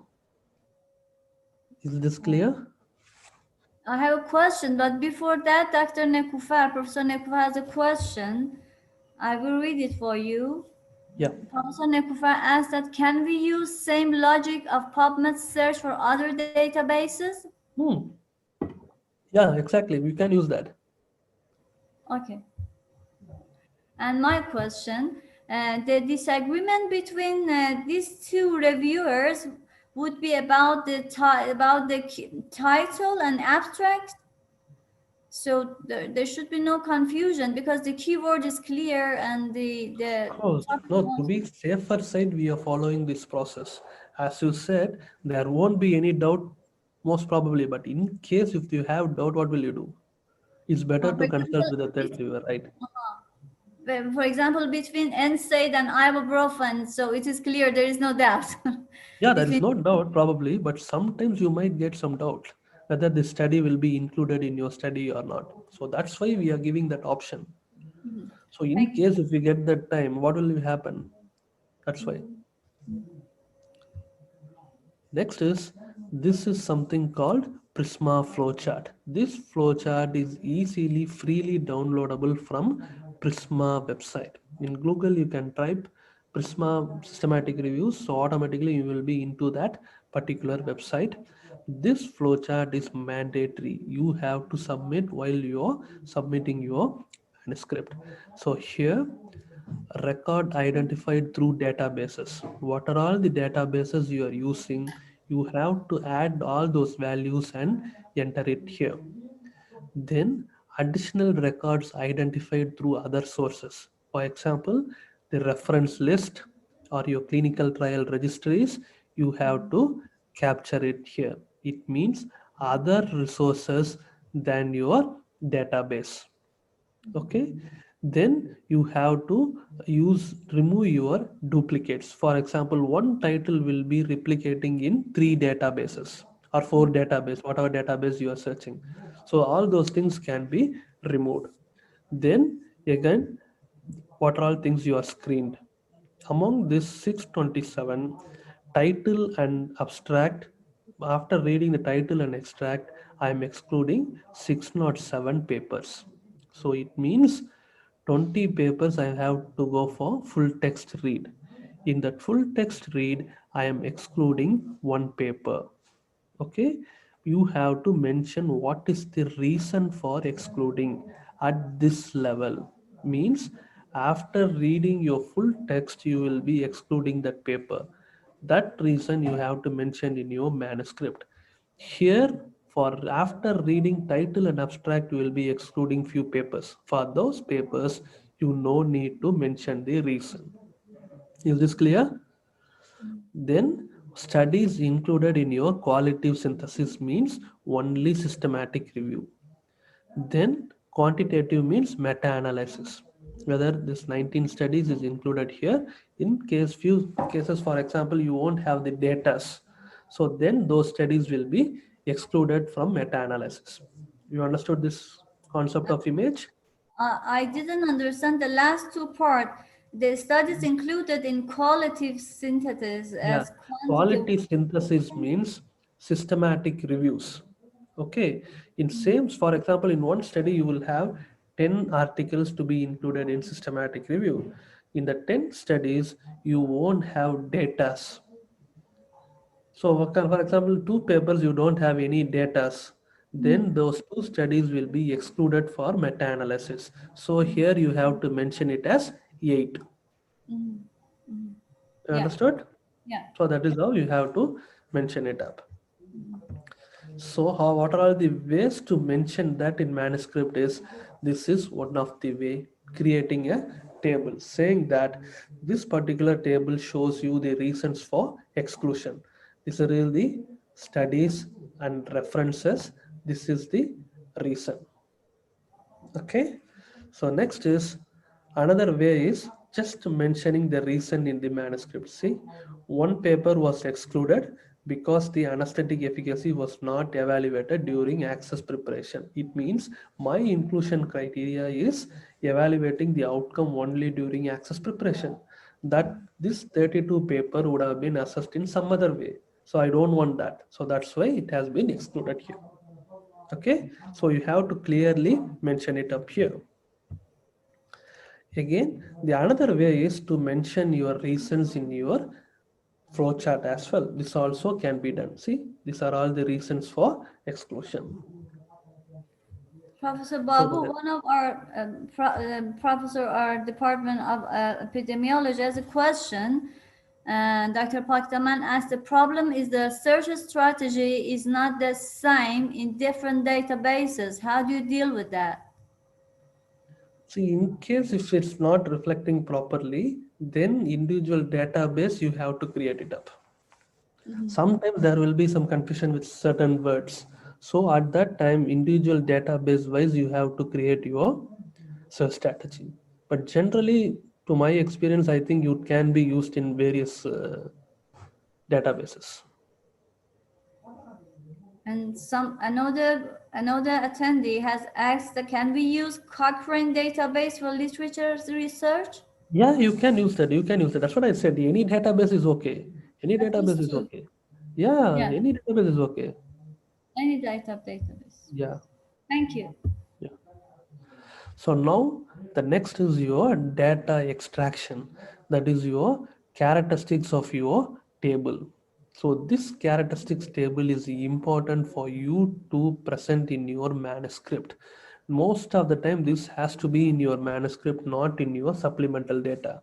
So what are all the principles which you have to capture is the details of participants, intervention and outcome. As I told you, participants means your subject. So that's why if you see this first table, I have mentioned age and gender of the participants. Okay. Interventions means here my intervention is 3 drug. It means 3 groups. Can you see here? First is only acetaminophen. Second group, they have clubbed acetaminophen and ibuprofen. And third group is placebo. So these are all my dosage. Okay, at what time the drug has been delivered is this my timing. So this is related to my intervention. Next is outcome. Here my outcome is success. So that's why total number of samples. In this total number of samples, this is my success n and this is my percentage. You understood this? So Yeah. you have to capture 3 important items: participants, intervention, and outcome. So based on your individual study, you have to capture so that the content expert has to decide. So if you see this, this is one of this the in vitro study. So here the participant details, all those things is depends on the individual content. Here the methodology is evaluation method. What are all the percentage, irrigation method. So according to that, you have to flex your study. This is not a hard and fast rule that the only this parameter has to be picked up. The important is 3 things has to be there: participants, intervention, and my outcome. If you see this third table, this is one of the study where the education has been compared, traditional education method with the technology enhanced method. So here, author, year and country, number of samples, participants, the students, which year that has been involved, groups, what are all the technology enhanced learning methods will be the groups. Outcome has been measured at 3 levels: reaction, learning and behavior. So that's why this will come under outcome. So you understood, right? So as of for this data, you need participants, intervention and outcome. So this is the very important for data extraction. Again, what are all the intervention, outcome, participants? As a content expert, you have to decide for your own study. So in data Is it clear? extraction, we should consider in the data extraction part, we should focus on the PICO that we designed first. Exactly. So it's more or less related to that only. Plus Yeah. for this data extraction also, 2 persons has to be involved. Yeah.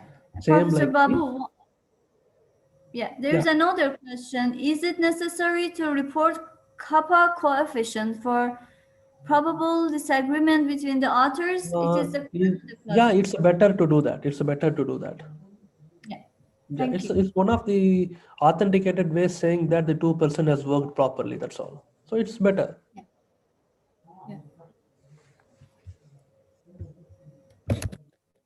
So is this clear now, right? So as I told you, for this Yeah. data extraction also two-person has to be involved. In case if you have any doubts, it will be sorted by third reviewer or either by team discussion. Is this okay? You understood now, right? So now the next, the final part I will go is your appraisal part of the systematic review. Here you have some tool called hamster. So the hamster means it's a tool which is used to assess the quality of systematic reviews.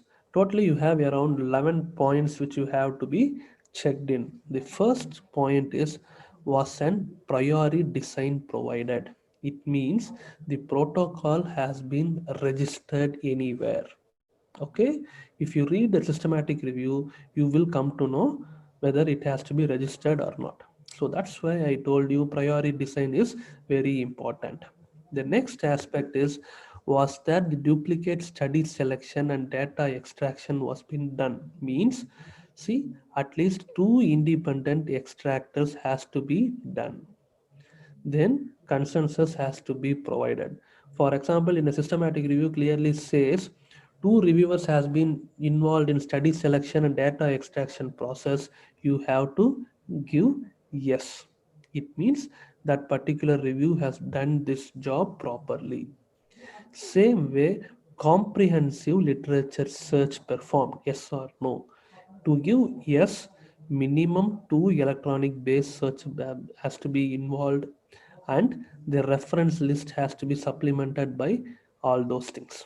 So that's why I said this part also is very important in your critical appraisal part. Next is, was the status of publication used as an inclusion criteria? Means it's a gray literature. Unpublished literature also has to be involved. So that also has to be clearly captured. Then is, was a list of studies included and excluded provided? As you remember, I have mentioned while doing the flow chart, you have to write what is the reason for exclusion of your studies. Same way, inclusion is very clear cut. What are all the included studies, you will be giving the results there. I mean a reference there. In case if that particular paper has not mentioned that, you have to give score of no. Next is where the characteristics of the included studies provided. This mainly you have to see it in your table. As I just explained to you in previous slide, three parameters has to be captured. That is participants, intervention, and outcome. Okay. If the table has these three parameters, then you can straight away give yes. Professor Next is, Babu, excuse me, yeah, about the gray literature, one of the participants asked that whether it is necessary to include gray literature. exactly. So Okay. that's why in case if it's not involved, here I have to give score no. Mhm. So it means you are compromising the quality of systematic review at that particular domain. Thank you. Next is, was the scientific quality of included studies assessed? It means any risk of bias tool has been used in that particular study. Okay. Was the scientific quality of the included studies used appropriately? Formulating question. It means point 7 is whether the tool used, yes or no. That's all. Question 8 is the result of your risk of bias assessment has to be included while framing your conclusion. It means your conclusion should have the result of risk of bias assessment. Is this clear to everybody? Yeah. Okay.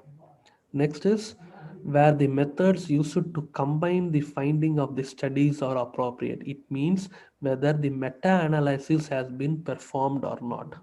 So that is your question number 9. Next, Was the likelihood of publication bias assessed? Publication bias will be coming with the meta-analysis part that Dr. Saju will be explaining it to you in detail. So if the publication bias has been assessed, you can give the score of yes for this. Next is, was the conflict of interest included? If you see the end of the paper, you would have been clearly saying certain papers saying that there will be conflict of interest or there is no conflict of interest. Whatever is the results, if they mentioned there, you can give the score of yes. Is this okay? This is how you have to critically appraise your published systematic reviews. That's it. Thank you. Okay. So the take-home message in my presentation, which I told you, is Prospero database. I explained to you. Review question has to be mainly based on your PICO's research question, search methodology, search strategy. You have to frame with or and. Don't type. You have to select from that option. Database minimum 2. Date, language is important. You have to clearly mention, and what clinical trial registry you are doing it up. You have to mention that as well. Your reference list of published reviews, textbook, and included articles, and contact the authors for missing information. Prisma flowchart is very important. As I told you, you have to mention the reasons for exclusion after reading full text as well. Then finally, the data extraction, I told you, general characteristics or the details about the participants, intervention, and outcome has to be captured. Okay. It was great. I Then- cannot say, I find a term to say that how much grateful and useful you inform the presentation of you. Thank you. Then I suggest to read this particular paper as a beginners. So here we have accumulated the systematic reviews of endodontics, and then we have appraised based on the methodological and reporting quality, and we have said what are all the parameters very well addressed in endodontics, what parameters is not addressed in endodontics, so that they will know what is the importance of the each point which can be addressed in future. Then this Dr. particular Bob, editorial. sorry, Professor Bob, would you please, if I mean, after your presentation, if it would be great if you can share the link to this article in the chat box. Sure, I will do that. Thank you. Then this particular editorial, which published in International Endodontic Journal, if you read this particular editorial, we have mentioned what are all the few factors which helps you to produce high quality of manuscript, which we have mentioned very clearly in this paper. Then this also we published in International Endodontic Journal, which here we have clearly wrote what are all the glossaries. It means what is the most common terms which used in writing your systematic review and meta-analysis. We have totally captured around 7 items, I think. So for each item, we have given the explanation in simple terms so that it will be useful for you guys, especially for the beginners, to understand about the each parameters. Again, this paper we published in International Endodontic Journal. This particular paper we have clearly explained about how to write an abstract of systematic reviews. Totally, the Prisma has given 12 points. But coming to the endodontic point of view, we have mentioned what is the explanation of each item and what are all the examples of each item so that it will be easy for the endodontist to capture it up. Thank you. Thank you to you. It was amazing. I really appreciate it. I learned a lot from you. I should say I'm still hungry to hear more. Thank you. It was amazing. Professor No.5, Professor Khami, do you want to turn off your microphone? Okay, so yes, thank you very much for your nice presentation, informative presentation. So what you presented comes from your experience as well as the resources that you use. So it's really valuable when you have done all these things and now you are explaining that those things to R. So it's so useful and I think informative. So thank you very much again. I think now we are on time and according to our plan now, we will have a break. But before that, I think if there is any question left in the chat box, we can just focus on them. Of course, we will have again time for questions. I mean, during the next presentations, if there is any question, then the participants can ask in the chat box, and we can go to them and try to find the answer. So, okay. So we have just one question: how to find gray literature? Maybe this is a question that we can answer before the break. How we can find gray literature? No, you have an exclusive database to capture gray literatures. So in that databases, you can capture that. You just type in Google gray literature databases, automatically it will be opening it up so that you can use those databases. You can mention the similar way how we are mentioning it, like PubMed and Medline. Same way you can mention the name of that particular database also. Okay, thank you for your answer. And then okay, so I think we can now have the break. Yes, it's exactly 3:30. I have a yes, question. okay, sure. My question that Dr. Motawassilian asked that question already is, can you hear me now? Yes. No problem. Okay, sorry about that. Is about the way that we search and the logic and the Boolean sentence that we should type for our search. For example, in PubMed, you mentioned that we can put it in PubMed and then copy and paste that logic and the way of the search, for example, in Scopus or in other databases. But the thing, sometimes these things are different in different databases. And when we search, for example, in Scopus, maybe the logic is different. So if we put same Boolean sentences in that one, that may not work properly. And also I find it out these days in PubMed, sometimes even if I search for something very simple, the result that comes from PubMed is confusing. Have you ever had some experience as well? Because even when I put my name, if I put Nekufar, I couldn't find my articles. So I'm surprised about it. Is there any problem with the PubMed? And have you had any experience like that? No, Prof. That issue is we should know how exactly we are tapping the words. For example, if you type Nikufar, it won't capture all your papers. For example, Journal of Endodontics, your name will be reflecting as Mohammed Nikufar. Whereas in IEJ, it will say Mohammed N. Nikufar won't be captured. So in that case, if you type Nikufar, IEJ paper will be lost. Okay. So that's why, to be safer side, you have to type Mohammed Nikufar, Mohammed N, Nikufar M. Okay, so that all your papers will be getting captured.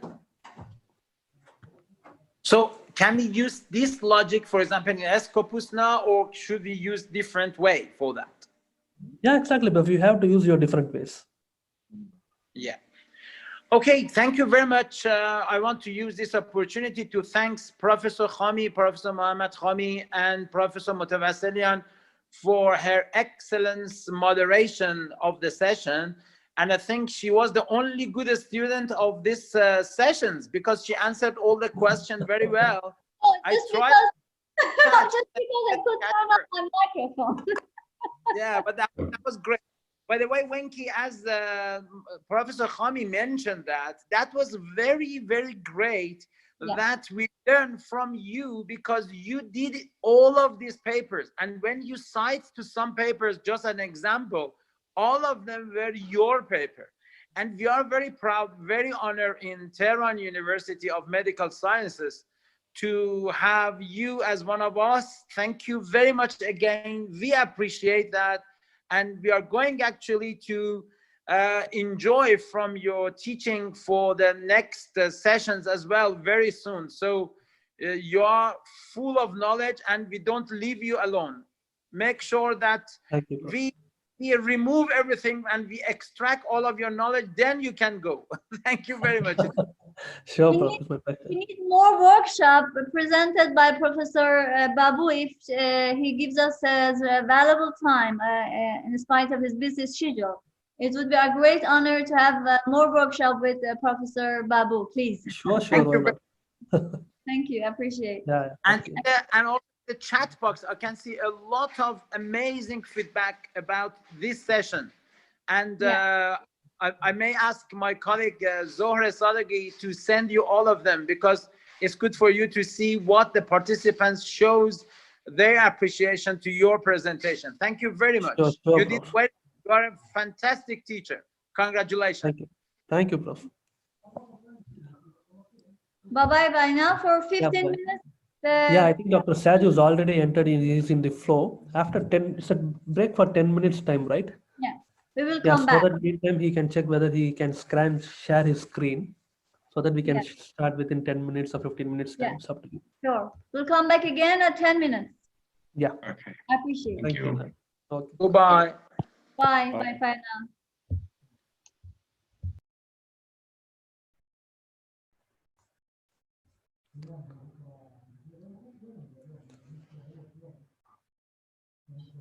Babu, good. Thank you, sir. Right, right. Yeah, 1 hour it was thing. Okay. I just confused with the timing. I didn't upload her calendar invite. She had sent a calendar invite also.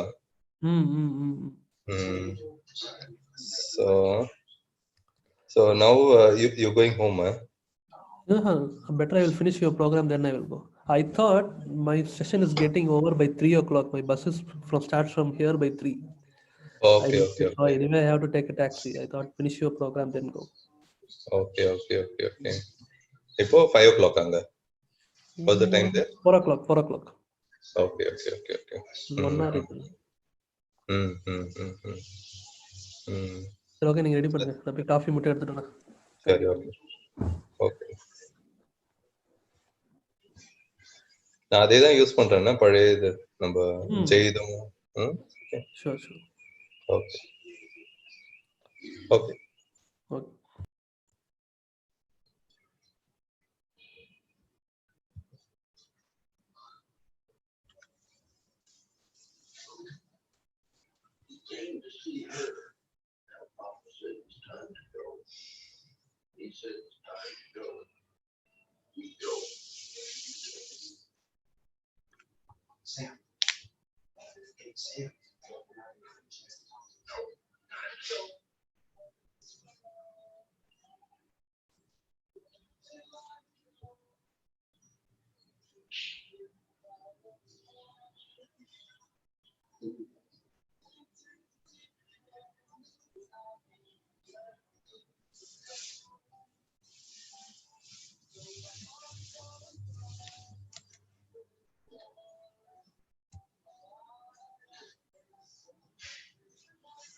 Break.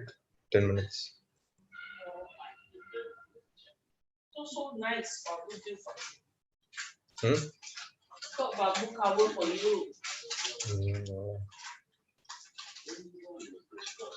Everyone is praising him like in Huh? Everybody praising him.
Hi, Hi, Professor Jakub. Most Shaju. Yeah. welcome. Thank you. Thank you very much. Good evening or good afternoon. What should I say? You're in the It's around 8:15 for me.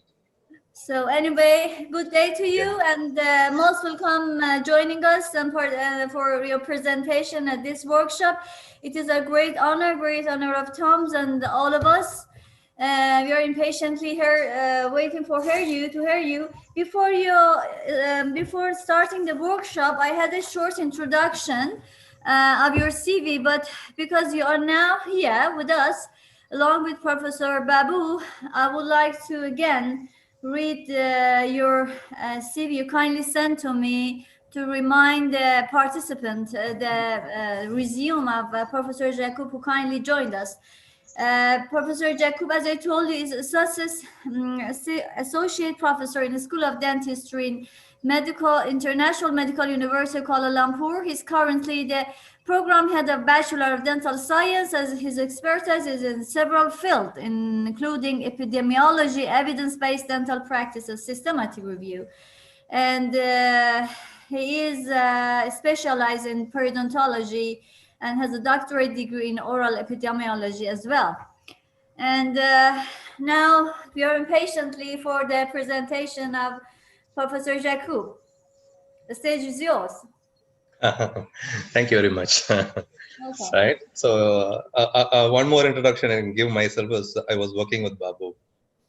So that should be a huge introduction after all the praises I was watching him, and I was wondering whether I should feel jealous or happy for him. Definitely happy for him, right? Because as a small history goes, he was the one who brought in the culture of systematic review to IMU. So even today we had a school meeting, and one of the names which cropped up during our research appraisal was Dr. Venkatesh Babu. Because with him, we had a huge publication, and now there is a bit of a downslide after he went off, right? So without any other ado, we just focus on our work. So here we are focusing on two presentations, right? So before I switch on my presentation, I'll just give a small introduction. One is going to be the risk of bias.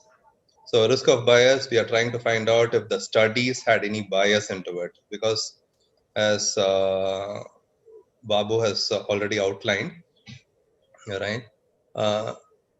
So Babu and myself are like brothers, so I address him as Babu, so I shouldn't mind. The other participants shouldn't mind. Okay. So risk of bias, as I said, Babu has already outlined how to select the articles and everything. So he has done a very detailed systematic search and got all the articles. But all the articles are not same, right? Even you could find apples and oranges, you could find different kinds of apples, right? So there are a lot of differences among studies also. Even in the same category of study, for example, if it is going to be a randomized controlled trials, there are bound to be differences.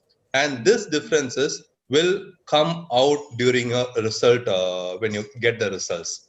So we should not be surprised by getting a result and saying that this is what I wanted to find out and this is what I'm getting. Is it the true result or not? So always what Babu or whatever, when he does a systematic review, is trying to find the most truest result or most truest data, so that the people he informs will be doing the right thing. For example, if it is going to be an evidence-based practice, most of the things, if you see the guidelines and everything is developing, it's based on evidence-based, and the evidence-based should be strong.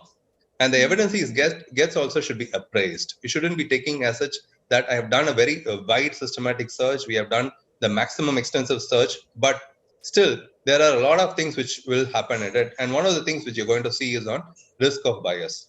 So my focus is going to be only on randomized control trials. As Babu would have outlined, there are various types of systematic reviews based on the type of studies we have. One can be a randomized control trial, which is considered as a higher level of systematic review, because the studies itself are robust, because we have a control group, we have a test group, and they are randomized. And so the results we get is also of a higher quality. And if we do a systematic review in those, then we get a very good result out of it. but we cannot dismiss the other types of studies also. For example, observational studies. So when we are doing our systematic review together, we found that certain studies could, or certain aspects of the endodontic treatment itself could be captured only from the observational studies. For some studies, we couldn't apply the strict randomized control trial. So we had to rely on observational studies. So observational studies, to check the quality, we have other measures. Usually we have the Newcastle. Right. So as I said, now we are going to focus only on randomized control trial. Right. And yeah, and I love interruptions. So whenever you want to stop me, you can stop me and continue. Okay. Yes, please share your screen if you want. In the bottom side, you can see the green color. Yes, yes, yes. So now I think my screen is visible. Yeah. Right. Visible. Yeah. So as Dr. I find difficult with names, so should I? Very well. So yeah, so you should help me with any questions or any chats, because I'm not going to observe anything, right? Okay. Oh, sure. And also please give a feedback, because I'm used to talking a bit fast in my context in Malaysia. So all my students have given feedback. So when I was watching Babu's presentation, it was very clear and very studied. So if you have any feedback, please tell me so I can modify my way of delivery. Thank you. So what we have is going to be a small discussion on the risk of bias assessment. So as you go through, you can relate your experiences. You would have studied, you would have read many articles, you would have conducted a clinical trial. So relate it with your experiences, and then you can ask questions, or we can try to discuss and find out which is the right way of assessing a study. So this one is going to be assessing a clinical trial. One second. Yeah. So what is bias? Bias in simple terms is going to be error, right? So as I said, we are searching for the truth, and anything away from the truth is going to be false. So truth can be told as a sort of a light in a lighthouse, right? If you go away from the truth, is going to be more darkness. So the bias would create or would lead to more error. So a bias is a systematic error or deviation from the truth, and this can result in a spurious results or inferences, right? And this can lead to either an underestimation or overestimation of the true intervention effect. For example, if we are doing a systematic review to find if biodentin is effective or not, and it has been compared with MTA, right? Then we find that if there was a bias in the conduct of the study, right, a false result would come that biodentin is more effective than MTA, whereas it could be the other way around. MTA could be more effective, right? So this bias would have been crept in. Why a bias creeps in is because of our mistakes. For example, I have a belief that the biodentin is a new product and it will be very effective, and the manufacturer has given a claim that it is more biocompatible, it has more healing properties and all those things. So we tend to believe, we have a belief that biodentin will be better. And if we go with that belief and conduct a study which doesn't have the safeguards, then it might turn out that what we believe comes in, but that may not be the truth. So that is what is bias is. And this aspect of evaluating the quality is going to be assessing bias. If the study we selected has any bias or not, and whether this bias will affect our result or not. And to go a further step, one is to find bias, and second is to see if the bias affects our study or not. And third one would be in which direction the bias affects our study. For example, whether it favors MTA when it should not, or it favors biodentin when it should not, right? Or even it could be leading to a insignificant result when there should be a significant result. So the bias can take any direction to it, and this also we have to try to deduce from it, right? So this risk of bias is very important, because this is solely dependent upon the reviewers. We don't yet have a statistical tool or a computer software which can say that, yeah, now this has a risk of bias and this study doesn't have a risk of bias. Now let's see how we analyze it. And this tool which I'm going to discuss about is taken from Cochrane. So Cochrane risk of bias is what we are going to discuss. As I described, there are different types of systematic reviews based on observational studies, non-randomized trials, and randomized control trials. Right? For observational studies, we have the Newcastle-Ottawa scale, NOS scale is there. And another scale which I haven't used, but Newcastle I have used. The second scale which people use is a critical appraisal skills program. For non-randomized clinical trials, we have this minor, the methodological index for non-randomized studies minus scale, and the risk of bias in non-randomized studies of interventions called the Robbins scale. So we have two types of scales for non-randomized control trials. Now coming to our favorite subject, the RCT. The RCT, the most popular is going to be the Cochrane risk of bias 2.0 tool, right? This is a revised tool for assessing the risk of bias in randomized clinical trials. And for the information of all participants, it's like Cochrane is almost free, right? Almost free means that it encourages everyone to adopt the Cochrane way of systematic review. So if you see, Cochrane has a handbook which is regularly updated and is always freely available, and it details in a very simple and systematic and in a sort of a cookbook manner also how to conduct and evaluate a systematic review, right? So this risk of bias which I studied has been self-learned from Cochrane website as well as the various YouTube sites. So what I'm trying to do is I'm even marketing that YouTube could be a better tool for you to learn, right? So what are the 5 areas of 5 domains on which we assess bias of a clinical trial? So there are 5 areas we work on. The first one, hope you can see my mouse cursor, Yes, the we mouse can. pointer. Yes. Yeah, the bias from the randomization process, the bias due to deviation from interventions, bias due to missing data outcome, bias of outcome or measurement of outcome, and bias in selection of reported result. So we have 5 domains, 5 critical domains which can lead to an error in the result of the study. So here what we are focusing on is the selected study. So Babu has done an extensive search. He has shortlisted few studies which are going to answer his research question, and I'm going to evaluate each and every study. So for each and every study, these are the 5 domains I'm going to see. And then based on these 5 domains, I'll be giving an overall bias estimate for that particular study. So what are the criteria for judgment for each domain as well as the overall bias judgment? We have 3 levels. One is yes, there is no, means that yes means there is low risk of bias. So there is a bit of a misnomer, means that we shouldn't assume that yes means there is a risk of bias. Yes means there is a low risk of bias, which is usually shown as green. No means there is a high risk of bias, and orange or yellow would mean that it is going to have some concerns of bias, but not as high. So this judgment is given for each domain as well as for the overall bias. So what is this randomization process, right? So randomization is a very critical element in the randomized control trial, and that is one of the reasons why this RCT was named itself as randomized control trial, because randomization ensures that the participants who are participating in the trial have an equal chance of going into either a test or a control or a test as a placebo group. So there is no bias in the selection. So randomization is primarily to prevent selection bias. So what is selection bias? If I feel like I like this intervention better, I'll go and join this, right?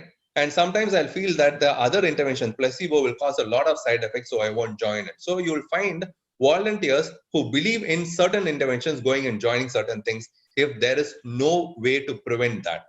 So what we want is that we want an equal representation, means that the persons who are joining in the intervention as well as the persons joining the placebo should be similar. Then only we can equally compare. Otherwise, what will happen is the persons who are joining intervention will be different from the persons joining the control or the placebo group. So this is called a selection bias, and this is highly regulated or prevented by following a strict randomization process. So how this allocation of the participants to a test or a control is being done? It is done by generating a random number through a random number table, either by a computer generated or we have a preformed random number table. So if you go to any standard statistical book, if you go to the last few pages, they'll have created a random number. So from there, or the simplest way is to generate a random number sequence from Excel. So if you go to Excel, just in the search, just type random number and it'll tell you how to generate a random number, right?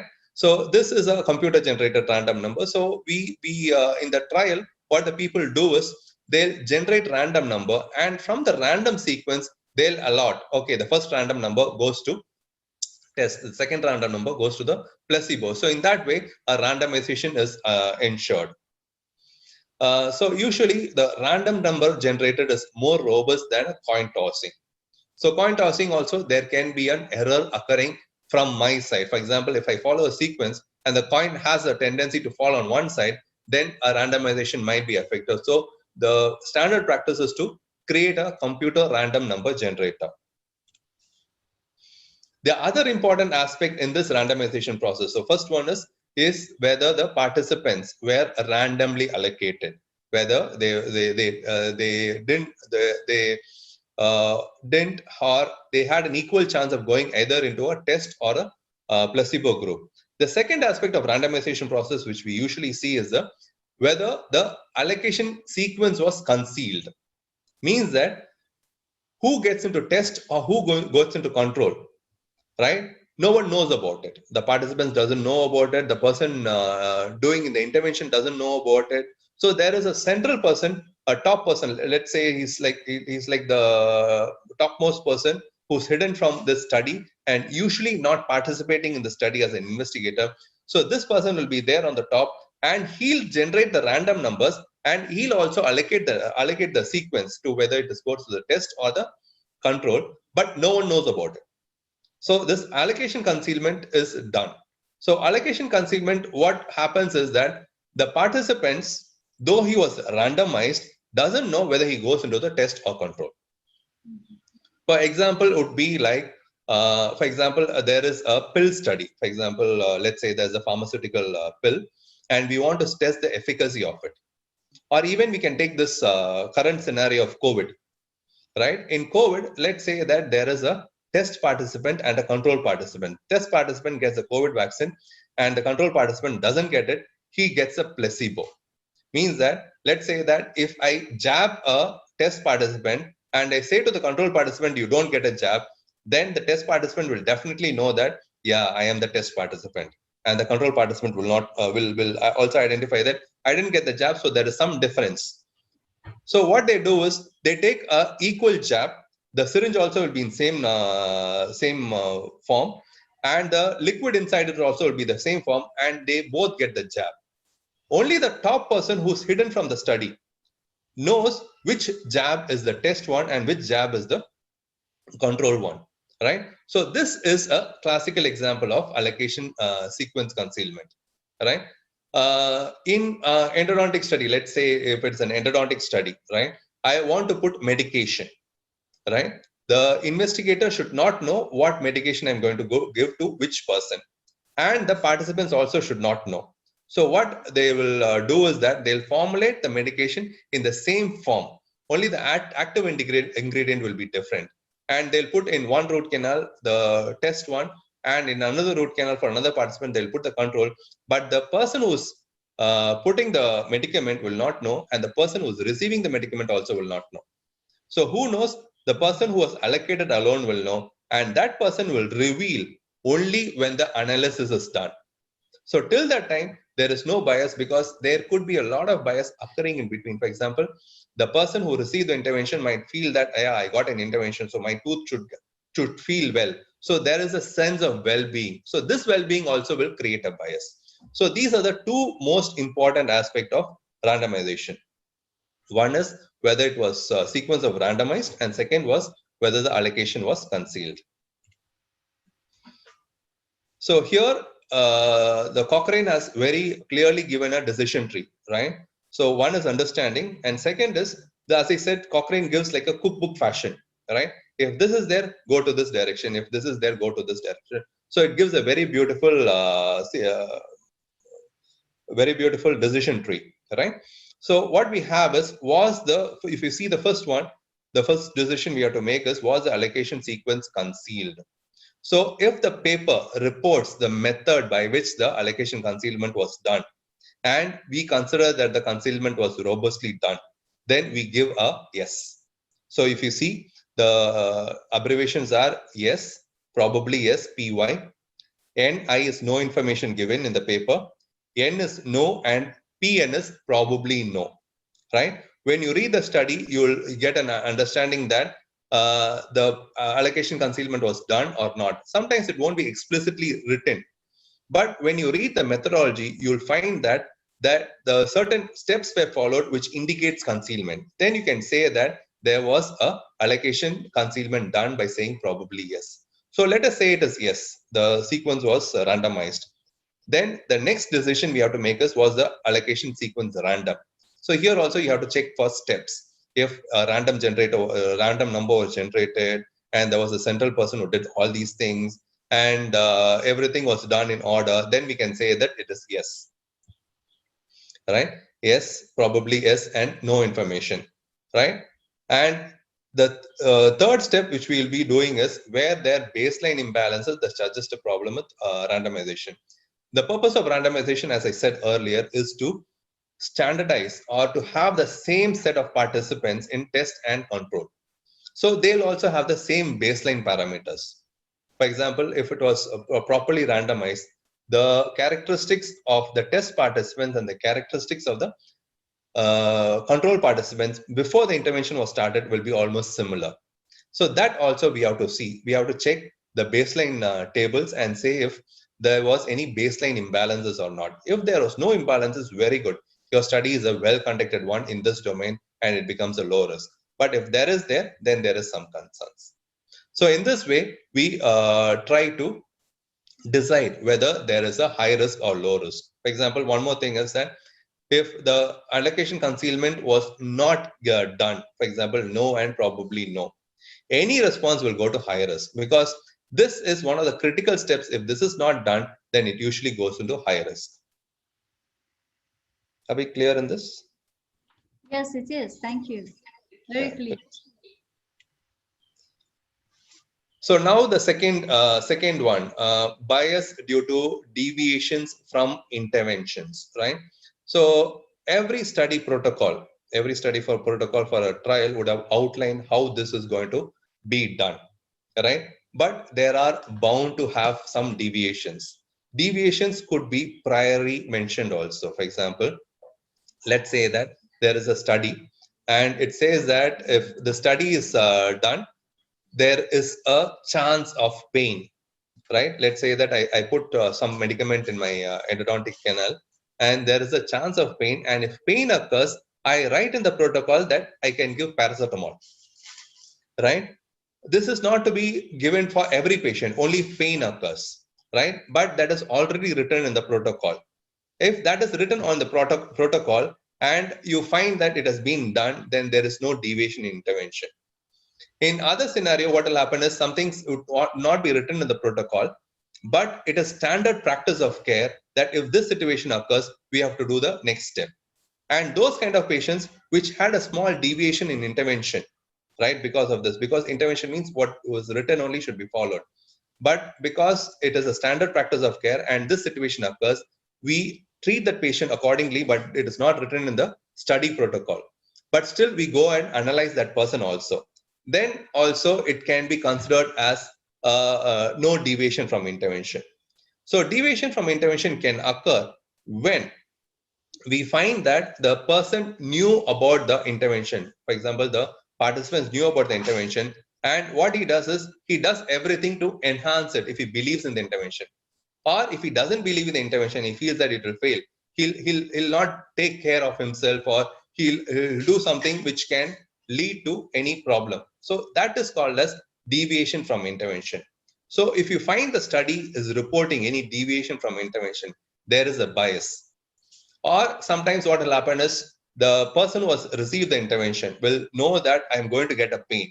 So what he'll do is he will proactively take some medication to control pain. So there is a deviation in intervention, right? And if there is a deviation in intervention and you find that the test group and the control group are deviating dissimilarly, for example, a lot of persons in test group are taking paracetamol, whereas very few persons are taking paracetamol in the control group, right? Then it can be considered as a deviation from intervention, right?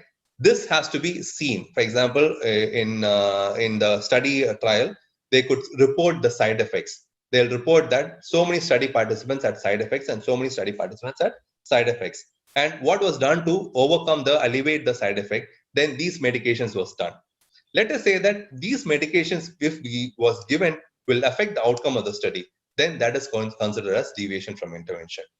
So as I said, all these things, algorithms cannot be done by a computer software. So this has to be applied in thought. We have to consider whether all these things will create a bias, will create a difference between the test and the control. Will it affect the outcome of the result? So all these should be considered, and then only we can do it. So which are the two critical elements which can create a deviation from intervention? One is participants being aware of that assigned intervention. Means that the concealment failed, right? And the participants knew about the intervention. Or someone told that, yeah, if you get a side effect like this, then this is definitely going to be a test. Then there is a chance that the intervention would not go as planned, and the outcome also might be affected. But let's say that the participant knows about it, but it doesn't affect the outcome. It is not in the hands of the participants, then we can say that there is no bias. So this judgment has to be taken by the reviewer. Same way, the other thing is also the carers and the trial personnel are aware of the participants' assigned intervention. This also could lead to a bias. For example, Babu is doing an intervention and he knows that he has given biodentine, right? So he might take an extra care or anything to try to get into a success criteria. So there is a bias when the trial personnel or the carer knows about the intervention. So this is highly important that no one knows about it. So how we go about the true critical thing, the participants aware of the intervention or the persons aware of the intervention. If either is yes, there is a chance of bias. So is there any deviation from intended intervention? Even if there is an awareness, they know about it, the reviewer should see in the study if this would affect the outcome of the results. Let's say that this deviation is not going to affect the results. Then we have to see that is there a chance that the participants were contaminated, that the persons who were in the test went to the control group, some contamination occurred. Does he say that, yeah, this person had to be analyzed in this group, but because of some situation it went to the other side, or the intention to treat did not happen properly? What is intention to treat? For example, some persons drop out of the study, but they should be continued in the study. Then only the randomization effect would be taken care. But if you drop out of the study, then there's a change, right? The change in the numbers of the sample size and the randomization itself is lost, right? So then it can be that the persons are analyzed in the wrong group. And if it is so, then we have to say if it is analyzed, yes, then it becomes a risky scenario. If it was not analyzed and everything which was randomized was analyzed in the proper group, then it becomes a low risk, right? And similarly, we see for the other things. So if any deviations from intended interventions which could affect the outcome was detected, then it automatically goes into high risk. If there is no information, then we have to see analyzed in the wrong group, and if there are some concerns or high risk. In whatever it is, Cochrane gives a disclaimer, right? This is just a guide. So the reviewer should apply his knowledge, his experience, and decide if there is a risk. For example, if all these things comes and still there is a low risk, but the reviewer understands that there is a chance of some concerns or high risk, he should highlight it and also explain that the Cochrane, when I did the decision tree, it comes as low risk, but because of this reason, I would give this study as a high risk. So this is finally dependent on the reviewer to decide if it is going to be high risk or low risk, and not totally to be relied on Cochrane to say that, yeah, in Cochrane, this is what it came in, but I know that it is high risk. So since Cochrane says, let me say low risk, so that will affect the responsibility of the reviewer. Okay. So in everything, if you read this document, this is a very beautiful document, very clearly given. In that, he says that the reviewer should assume the responsibility of giving the right information to the readers.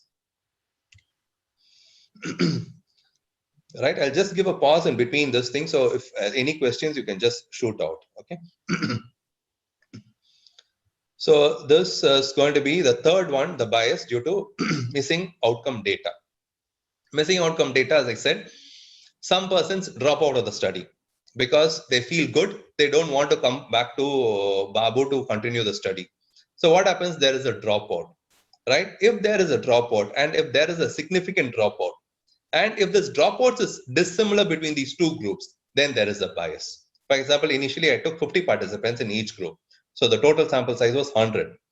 By the end of the study, when I want to assess the efficacy of this bioidentity, I find that 25% are missing in one group and other group 10% are missing, right? So initially randomized is 50, and that is what would give me a very, very good power of the study. But when I analyze it, it's going to be just 25. And in another group, there are 10 dropouts, so we have 40 participants in that. So there is an unequal distribution. On top of that unequal distribution, the reasons also could be different. In one thing, the persons became well, right? So that's why they didn't turn up for the study. In the other thing, the person is always having pain, so he continued and completed the study. So there is a difference, right? So in bioidentity, even if you get the same values, for example, let's say that we find that there is no significant difference between bioidentity and MTA, but in the missing outcome data, we find that 25% dropped out, and we called them. I telephoned them and asked them why you're not coming for the study, and they say that my tooth is well, doctor, so why should I come? So the reason for the dropout is the patient became well. Whereas in the control, we'll be writing that most of the persons who dropped out had their tooth extracted, right? Then there is a difference in this, and this will create a bias.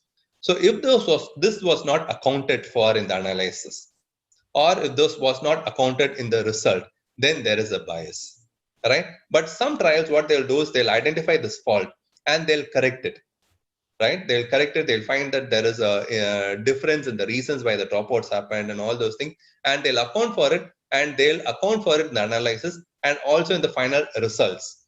Then there is no bias, because some things are beyond our hands, right? So some faults are bound to occur, but we have to make attempts to correct it and also explain what we have done. And if this explanation is found in the trial, then there is no bias in the study, and the study is a good study, right? We can rely on the study. So this is going to be missing outcome data. So coming back to the decision tree, where outcome data available for all or nearly all participants, right? If it is yes, definitely low risk. Let's say it is not so, right? Is there evidence that the results were robust to the presence of missing outcome data? Let's say it is a very large study, like 600 participants in one group and 600 participants in the other group, and we have about 25 number of participants missing. So it is like a small percentage. If that is a small percentage, it usually will not affect the power of the study. And in other way also, the trial persons can calculate the power of the study at the end of the study also, and see if the power was affected drastically to affect the validity of the study. If he found that the power is good, then this decision tree will be going to low risk, right? And is there evidence that the results were robust? Means the results will not be affected by missing outcome data. Yes means then it becomes a low risk. But if it is so, then are the proportions of missing outcome data and the reasons for missing outcome data similar across intervention groups? Then it becomes a low risk. If it is similar among groups, then it becomes a low risk.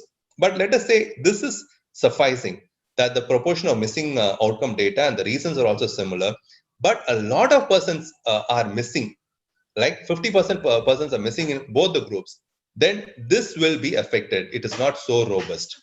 It will affect the power of the study, and the study will have a low reliability because the power is affected so much.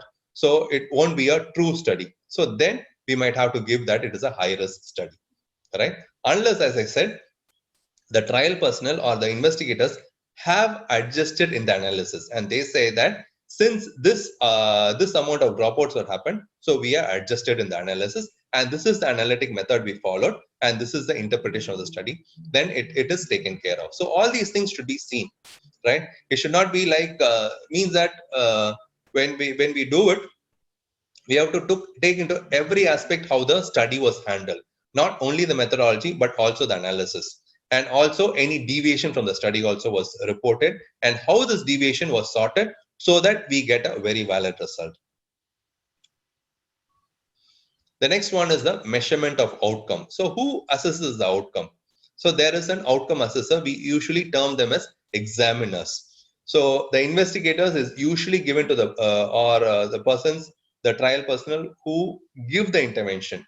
And for examiners, they are usually termed as examiners who assess the outcome. For example, coming back to biodentin, because why I'm saying about biodentin and MTA was because that was one of the first systematic review we did, and we learned a lot from that particular review, right? So whenever I think of Babu systematic review and this lecture, I definitely go into biodentin and MTA, right?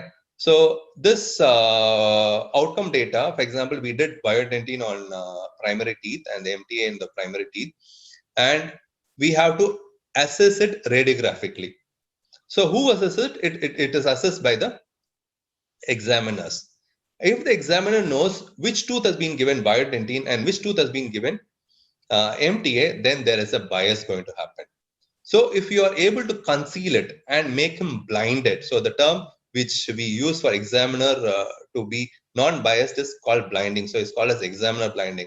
If the trial has taken enough precautions to prevent examiner knowing which is test and which is control, then that is called as examiner blinding. And if it is done properly, then it is a good study on this domain.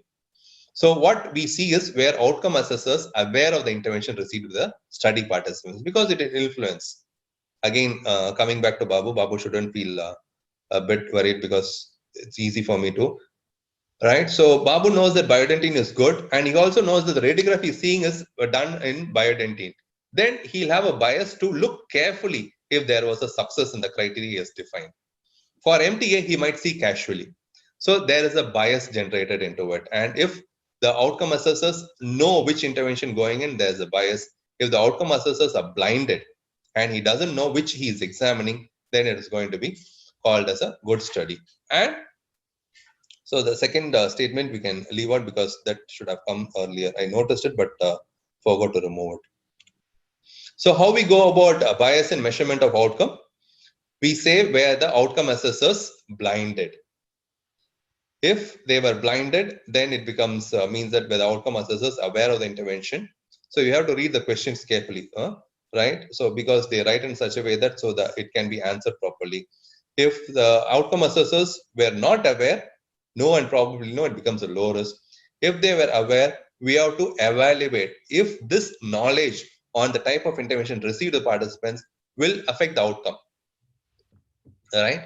Sometimes it might not affect the outcome. For example, let's take a pain scale, right? So we had a huge discussion on this pain scale because the pain scale is done by the patient, unknown of which intervention he has received.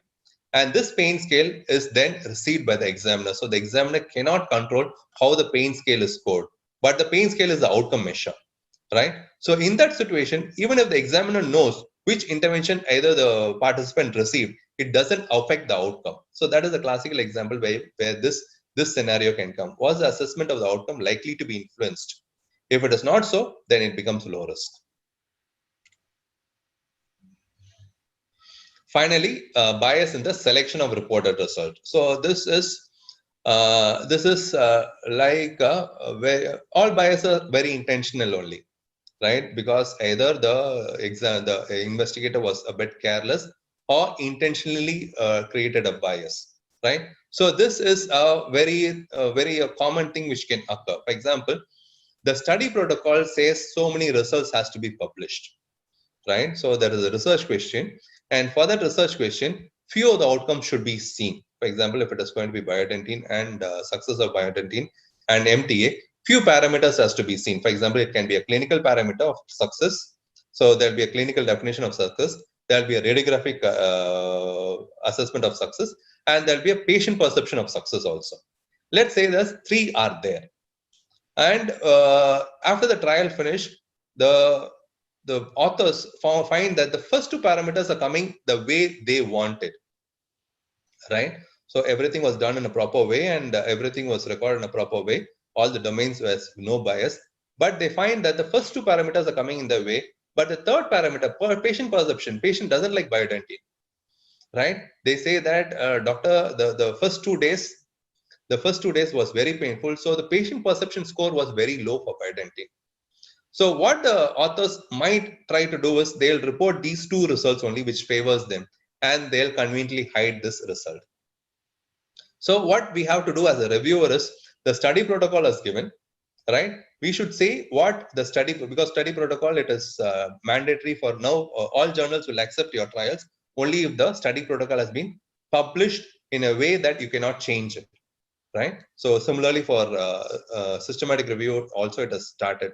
It was started, I believe, in the clinical trials, wherein it happened that a lot of trials were started but they are not published. So their study protocol was done mandatory that if the ethical approval and the journal should publish, the study protocol should have been published somewhere where it cannot be manipulated or changed by the investigators. So our reviewers, as a responsibility, have to check if the study protocol and the final results are tallying, whether the results which were declared to be done in the study protocol is being evaluated here and being reported.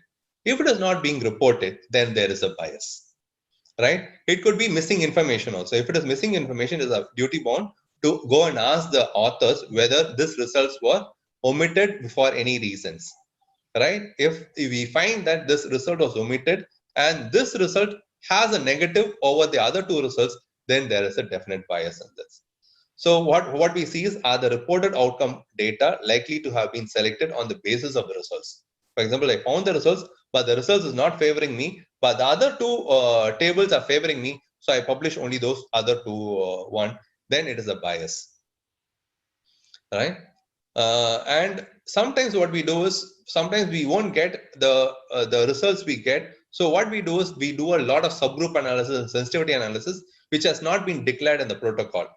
So this could be the authors are trying to get the result which favors them. Why all these happens, as we'll be seeing, touching a little on publication bias also, because there is a possibility that certain journals will accept results if it comes in one direction, right? Some journals, we have had trouble in this also. Some journals, when we have non-significant results, they hesitate to publish it because they say that what is the value for the clinician if there's going to be no significance in your result. But we have to understand that no significance is also a significance for us. We know that bioidentine and MTA are equal in efficacy. Then the clinician can choose depending on its preference whether it is going to be MTA and or bioidentine, right? So there are certain journals which can do it, and this drives the authors to do multiple analysis to find if he can get the result which he wants. So there is a bias in that also. If you find all these things, then you can say this in the fifth domain there is a bias. So reported data selected on the basis of the results from multiple outcome measures, right, is the reported data on the basis of results from multiple outcome results. If both are no, then it becomes a low risk, means that whatever has been declared has been published and it has been interpreted as such, then it is a low risk. But if it is so, then there is a high risk. So based on these 5 domains, we decide whether there is a overall bias is there, which can significantly affect the study quality, and which is the overall predicted direction of bias for this outcome. So we have a responsibility to say that, yeah, there is a bias, and this bias favored bioidentity, right? So this study favored the bioidentine, and overall bias also favors the bioidentine. So we declare that the bioidentine, the study which did on bioidentine and MTA but had a bias towards bioidentine, might not be a good study. So we give a high risk of bias, or we say there is some concern. So overall bias, how we decide is, if all the domains are having a low risk of bias, then we say the study is at a low risk of bias or is a very good study. If the study has some concerns in at least one domain, then we say that the study itself is of some concern, right? We brand it as a some concern study. So there is a small issue in the quality of it. Let's say that the study has a high risk in at least one domain. or few domains are there which contain some concern. So Cochrane doesn't say how many domains, but it gives you the power to decide whether the domains and the amount of fault you found is very significant to affect the quality of the study. Then you can highly say that is a high risk of bias. For example, there can be only 2 domains with some concerns, but you see that these some concerns really affect the quality of the study and the result it produced. Then you can give it as high risk of bias. This is what I said earlier. The responsibility of deciding if the study is good or bad lies with the reviewer, and it is not only with the Cochrane decided framework. So this is how it is presented. All right, this is a study again by Babu. Right. So we have this, and all these studies were evaluated in this 5 regions or 5 domains, and finally we gave an overall result. So here we represent plus as a low risk of bias, question mark is some concerns, and high risk of bias. Right now we represent in color. So sometimes some journals will have restrictions on color reproduction. Then you can use this universal thing, that plus is for low risk and question mark for some concerns, and minus is for high risk of bias. So that is about risk of bias. So here, before I forget, this slide was initially prepared because we were a trio, me, Babu, and Jay Kumar. So here we were a trio who we started our systematic review in IMU and also started our workshop. So this part of presentation is usually done by Jay Kumar. So he is in US, is doing his residency in pediatric. So we were a team. Now when Jay Kumar comes, I think we'll become a trio again. So now I thank Jay Kumar for these slides. So if you have any questions, we can have a short discussion. Thank you, Professor Jacob. It was clearly explained the different aspects of biases that we should consider on during appraisal or critical appraisal and reading an article in order to be aware to select an article or literature to have the minimum amount of bias. Do not trust on any literature that we read. We should consider that different type of bias might exist, not just trust on the result of that study. But we should, it's very important. Thank you for the details information you kindly presented. I appreciate that. Good. So this is what happens means that, yeah. You have, Professor Khami, do you have any other explanations or appreciations of Professor Jacob who kindly gave to us? It's okay. I want to first say hello and thank you, and for accepting our invitation and being with us in this evidence-based dentistry course. I think you deeply went through the systematic reviews. We had some discussions about how to appraise clinical trial studies in previous sessions, but you went deeply to the important topic of bias in RCTs, and I think your presentation was sufficiently clear and according to the decision trees that you presented, these are, I think, very useful tools when we try to appraise some studies. These decision trees can help us a lot, and then we can decide if we can include this study in our final conclusion and to find the answer to our question or not. This will help us a lot. So thank you very much. So I think we can now have, if there is any question, if the participants have any question, they can just write down in the chat box, and then we can ask Professor Jacob to answer the question. Okay, so we are waiting just for questions, and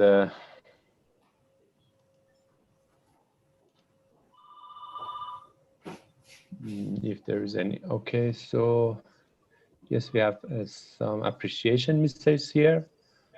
So thank you for the presentation. Okay, so yes, they are just appreciation messages. And so, we have one. I think there was a question. So if I, okay. You are aware that how difficult is to appraise the manuscript using these guides. Which one do you recommend for longitudinal studies? Yeah, longitudinal studies we usually call the cohort studies, right? As I said, there is another scale. This risk of bias is primarily for randomized control trials, not even for non-randomized control trials. For longitudinal studies, we have this Newcastle-Ottawa scale. It's a very simple scale. So they have star system for it. So they have various criteria to assess if the study was conducted in a quality way or not. So Newcastle-Ottawa, so that is another scale, right? So it deals with more characteristics of an observational study, or rather what we call as a longitudinal study, right? We can use that. Yes, okay. So Newcastle, Ottawa. Yeah, Newcastle, Ottawa, yes. Newcastle, Ottawa. So, okay, so that's the answer to that question. That is a guideline, a checklist for appraising longitudinal studies, cohort studies. Yes, and anything else? If there is any question, any other question by the participant? Okay, we can just wait for that.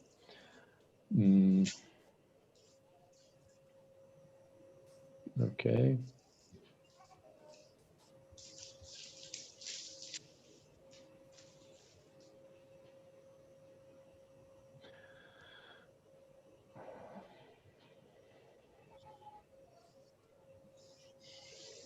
Okay, so if there's not any question, so we can continue with the next topic. Yeah, so this is what usually my mom says, that after you teach, there is two ways of assessing. If there are no questions, everyone understood. Or so I feel that everyone understood, right? Yes, okay. I think this is the case. This is the case because it was so clear. Okay, thank you very much. Okay, so we'll just move on to meta-analysis and introduction, right? So we are not going into a very detailed one. I'll just explain what is meta-analysis and the various aspects like forest plot and funnel plot and what it means, few things, right? Because earlier when we do a workshop, it will be like we do it hands-on in the RevMin. But in hands-on, what happens is I go behind every computers to find what the participants are doing. So when we tried online, it was not so successful. It was a bit frustrating if the persons who are doing it is for the first time, right? So here I'll explain what is meta-analysis, the knowledge part of it, the understanding part of it. So then we can go ahead, right? So, all right, yes. So what is meta-analysis? It can be compared to like a study, right? So what we do is instead of patients, we have individual studies as patients. So these all studies come together and give a single result for us, right? So that is what meta-analysis is going to be as, right? So what Babu explained was systematic review. Systematic review is the critical element, right? Meta-analysis gives a quantifiable measure to the systematic review, right? Now, what systematic review is, it's more like a qualitative one. Means that we have collected all the studies, we have assessed if the studies are of good quality or not, and only the good quality studies we took in, and we are trying to find a result, right? We can write a narrative from the studies we collected. And if there are quantifiable parameters in that, then we can try to get a single value by combining all the results of all the studies, right? So that is what meta-analysis is trying to do. So let us understand that there is a lot of limitations for meta-analysis, and the meta-analysis will never replace systematic review, right? So a properly done systematic review is very critical to get a valid meta-analysis value. If the systematic review was not done properly, right? Let's say Babu didn't search very extensively. He didn't go through all the databases he should go. He didn't go through a rare literature. Then that would affect the quality of the meta-analysis also. So that is why, as Babu outlined when I was seeing the last few things, he was outlining about the AMSTAR score. So AMSTAR score is a very important one. Like what we assess the risk of bias for individual study, the AMSTAR also evaluates if the systematic review was done in a proper way or not. Right? And let me also remind you that not all systematic reviews, even if it has quantifiable and meta-analyzable data, also need to do a meta-analysis. Sometimes we find that there are strong reasons why we should not do a meta-analysis. Then there is no point of doing meta-analysis. So our systematic review should be focused on doing a systematic review, and if possible, go to meta-analysis. If it is not possible, give your reasons why a meta-analysis was not done. So, for example, in AMSTAR also there is I think if I remember, if they'll ask if the meta-analysis was supposed to be done or not, right? If it was supposed to be done and the meta-analysis was not done, then that is an error in our paper. But if we explain why meta-analysis could not be done in this particular review, then our review is a good review, right? So this is what I'm trying to tell you, that we should not just strongly say that if it is a meta-analysis done only, it is a good review. A systematic review which explains that meta-analysis could not be done is also a good review. A systematic review which has done a meta-analysis but finds that the meta-analysis is not a good one and explains why it is not so robust to give the true result is also a good review, right? And finally, there is the always thing wherein we find that there are enough studies to do a meta-analysis, and then we do a meta-analysis and we get a accurate result, then also it is a good study, right? So what it does is meta-analysis is combines information of all studies into a single value. So why do we do meta-analysis? As I said, it is a quantitative estimation. We, as a person, wants to quantify it and say, how much is bioidentine better than MTA? We want to know in exact measures. Is it 2 times higher? Is it 3 times higher? Then all your pharmaceutical companies will come and brag that according to the review done by Venkatesh Babu, it says that it is 3 times effective and the result is very significant. So that is one of the reasons our human mind always try to search for numbers. How much it is better, right? So it is a quantitative estimation of effect by combining all studies. And second reason what we do is that the overall sample size is increased. Let's say that individual studies is done on 30, 40 things, right? But we find about 10 or 12 studies which is assessed on the same outcome in different locations. Just underline this word, different locations, on different kinds of patients. But we try to combine it into a single sample size. So it will become like the test group will have 600 participants and the control group will have about 500 participants. So the power of study is increased tremendously. So that is also another reason why we do this meta-analysis. And as I said, that it leads to an increased statistical power. So the power of the study increases because the increased number of participants, and also the precision of the estimates of treatment effects also increases. So we are trying to go more into the true value when we have a lot of participants. As I said, if this, for example, if this COVID vaccine is to be found if it is really effective or not, the proper way to do would be that to take this whole world as a sample size and evaluate it, right? Then I'll know if this COVID is really effective or not. So what these guys are doing is, it is not possible to take the whole world. So in the phase 3 trial, what they do is a large sample size comes in, like 3,000. So this is kind of representative for a big nation, right? For example, if I talk about my country, I'm from India, right? We have about 1.2 billion people. And if I conduct a study on 3,000, right, how valid it will be? But it is very difficult for me to go for 100,000 persons. So this is what is doing it. And the trials, if I could combine every trial and boost the sample size to about 100,000, then it becomes a more verifiable result. So these are the reasons why we do a meta-analysis, right? If these advantages are being we are getting by meta-analysis, then go ahead and do it.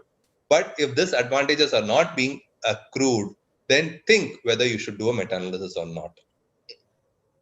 Another reason is more weight to studies with more precise estimates. So in this thing also, when we do meta-analysis, it is not like all the apples are put together and said that we have made an apple puree. It is like the apple which has a higher quality will be given a greater weightage, right? So that will contribute to a higher value to the final puree we get. So more weight is given to studies with more precise estimates. For example, if a study has a large sample size, a large contribution of its result will go to the meta-analysis than a study with a poor sample size, or than a study with a very wide confidence interval, right? If there is a precise estimate, then it becomes a greater weight is given to it. So now I've already outlined that different studies contribute differently to the overall meta-analysis result also. So this is also another reason why we do a meta-analysis. We sensibly gather studies and take the input of the studies rather than just combining everything and putting it in a blender and mixing everything, right? And another reason is there is high heterogeneity among studies. There is bound to be heterogeneity among studies. So just a little input on heterogeneity. What is heterogeneity? Heterogeneity is the variation in a study. For example, if I take a sample, right? For example, in a test and a control, I take a sample, there are 10 participants. There is bound to be variation, right? One variation could be that it could be males and females in it. The age difference could be different. The way they react to the compound which you are going to study could be different. So there's a biological variation also. So much variation will happen, right? And apart from that, just imagine that if I'm combining a lot of studies, one done in Tehran, one done in Delhi, and one done in Kuala Lumpur, the persons are totally different. Their lifestyle is different. The food habits they have is different, right? The way they use the oral hygiene products will be different. So all these differences would account for differences when we do a meta-analysis. So this is also a reason why we do a meta-analysis, because we try to find if there is a heterogeneity, right? So we'll touch a little more on the heterogeneity. Heterogeneity is a huge topic. It is divided into 3 types of heterogeneity. One is the clinical heterogeneity, means that because of the different type of patients we have heterogeneity when we combine a lot of studies. The other is methodological heterogeneity. For example, we might combine studies, but the methodology will not be standardized, right? One study would have done an outcome measure in a different way, right? The other study would have done it in a bit different way. So the methodological heterogeneity also will occur, right? The third one is the statistical heterogeneity. The statistical heterogeneity is what the software calculates. The first one, clinical heterogeneity, is to be determined by us. For example, if a study on biodentin has been done on kids, right, and another study on biodentin has been done on older adults, we have to decide whether we could combine these 2 studies or not in a meta-analysis. If you put it in the software, it will do anything for you, right? But as a reviewer, you have to decide if this age difference, will it affect the outcome of biodentin? If it will affect the outcome of the biodentin, don't combine apples and oranges, right? But if you feel that there is a small variation only because of age, then you can easily combine. For example, let's say that one group is 20 plus, the other group is 30 plus, and the outcome will not be much affected, then you can combine these studies. But if one group is like 5 years, the other group is like 60 years, and you find that the age will play a important result in the outcome of the result, then don't combine. So these are the heterogeneity we are talking about.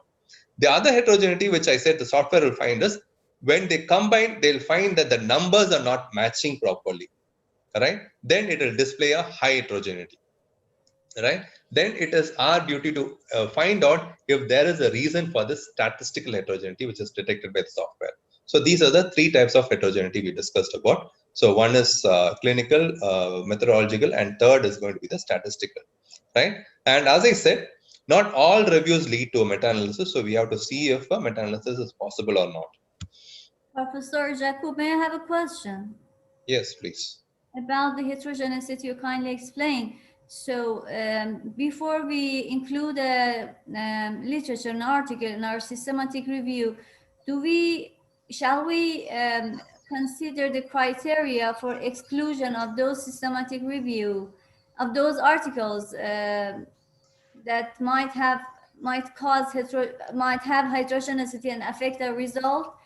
There is any special criteria to know that and classify them and exclude those articles that should not be included in our systematic review? Yeah, let me check you. You don't mind me checking you, right? Let me check whether you understood what Babu said. There is a particular section which Babu would have touched upon, which would reduce heterogeneity. Can you tell me which aspect would it be For in example, Babu's? the simple one, comparing the biodentin and MTA in the clinical success. So Yeah, in that study, for example, I'll just, yeah, please tell me. Sorry, I interrupted you. Please tell me. for this type of a study, is there any special type of heterogeneity that I should consider it before including the different articles in that systematic review? Okay, I'll deviate a bit. In Babu's presentation, there was a criteria of what studies to include, right? He would have defined which all studies to be included. In that, he would have said that the studies which has done on biodentin and MTA, studies which has done on kids 5 to 10 years old, right? Studies which has used a clinical and an radiographic outcome measurement. In that aspect, if you see, these are one of the reasons why we put an inclusion criteria and exclusion criteria for studies, right? It will reduce the heterogeneity among the studies. So when we do it, then we have to decide how much of inclusion we are going to do, right? For example, if our research question, it basically boils down to the research question. If our research question is like, because heterogeneity, the classical thing, the phrase they use is, idiom they use is, apples and oranges. Can we combine apples and oranges? So now the question to the audience I'm asking is, can we combine apples and oranges? No. Why not? They're two different types of fruit. They are different types of fruits. Good. Now, let me remind you the research question, because I didn't tell you the research question, right? I want to find the nutritional value of fruits, right? What is the nutritional value of fruits? If that is my research question, can I combine apples and oranges? Yeah. Let me rephrase my question again. What is the nutritional value of apples? Now, can I combine apples and oranges? Combine? No. Yeah, so it depends also on the research question. Let's say that if our research question is a very broad one, right? Then it is sensible to join few studies. But if my research question says that what is the effect of biodentin compared to MTA when used as a pulpotomy agent in children 5 years to 10 years? If that is my specific question, it is not sensible for me to include the adult criteria, right? So these are the few aspects which will help reduce heterogeneity. But it also as a point, for example, let's say that there are very few studies done in 5 years, right? And there are a lot of studies done in 15 years, right? But my idea is to find whether it is effective in kids or not. But when I search, I have only 2 studies, right? Now I'm in a fix whether 2 studies is enough for a meta-analysis or not. Is 2 studies enough for a meta-analysis? Because I do not know exactly how to do meta-analysis yet, and I do not know to answer this question. Okay, I'll ask in a different way, right? I have only 2 studies in a systematic review. How reliable is my systematic review? It depends on exactly the research question, that are they the same criteria? If they have the same criteria, if they have this answer the same questions, then I might be able to compare them. But if they have different type of question, no, I cannot compare them at all. Okay, let me go to COVID again, okay? Let's say that a vaccine has come and the vaccine manufacturer claims that I have tested on 10 participants only.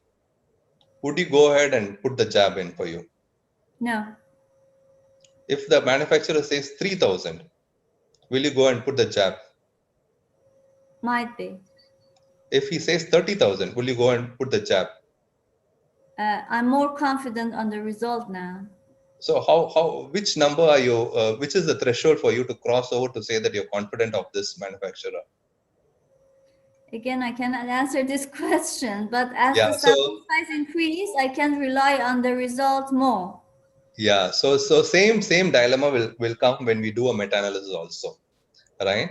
So if there are only 2 studies done in the whole of universe on that particular product, and you do a meta-analysis, you can do a meta-analysis with just 2 studies. No, but your study will not be reliable. Yes. You cannot bank on your result. Let's say there are 8 studies. It becomes a little more reliable, more valid. Let us say that I have 60 studies, which is done on the same specific research question. Then my results becomes more valid, right? That's it. So if later means that if audience is interested, there is something called as trial sequential analysis. This also tells me if the meta-analysis I've done is valid or not, or how much more studies or more participants should be done in future so that I get a very reliable, valid result, right? So we deviated from one thing to the other thing, but as I said, it depends totally on the research question, right? If my research question affords me to combine a lot of studies, I should expect heterogeneity. For example, if I combine apples and oranges, I'll have heterogeneity, but that was my research question. So if you want to have less heterogeneity in your review, your research question should be very specific. I think the first slide which Babu would have highlighted in the research question is you should be very specific in your research question, and you would have told about the PICOS format, right? The more specific your research question is, more accurate you can give your result. But if you make it very broad, for example, all the irrigation agents you want to compare and do it, then it becomes like a sort of a mess, right? It becomes like a huge market, right? Everyone will be shouting, and we won't know which voice to hear, right? So, but if you go very specific to your research question, you might not even find studies. Yes. Right. So if you don't find studies, you can't do a review. Yeah, I got it clear. Thank you. Yeah. So this is a balance. As I said, again, it boils down to the reviewer, right? So when we want to find out topics, we put a sort of checklist. How important is this topic? How many resources are there to address this topic? If it is very important, but there are no resources, then no point of doing a systematic review, right? Because we don't have studies to do it. Then Venkatesh Babu, now he has a good position, so he'll put in the editorial that this is a very important problem in endodontics, but there are very few studies. So we encourage the endodontic community to do a study. So these are the few things which we do to do whether we do a meta-analysis or not. So this is a broad concept of heterogeneity. As I said, heterogeneity should be evaluated by the reviewer, as well as the software also will evaluate, but not as much. Okay, thank you. I got it. It was very clear answer. Thank you. I appreciate it. So what meta-analysis gives? It gives a pooled estimate with 95% confidence. Just I'm going to charge my laptop. Oh.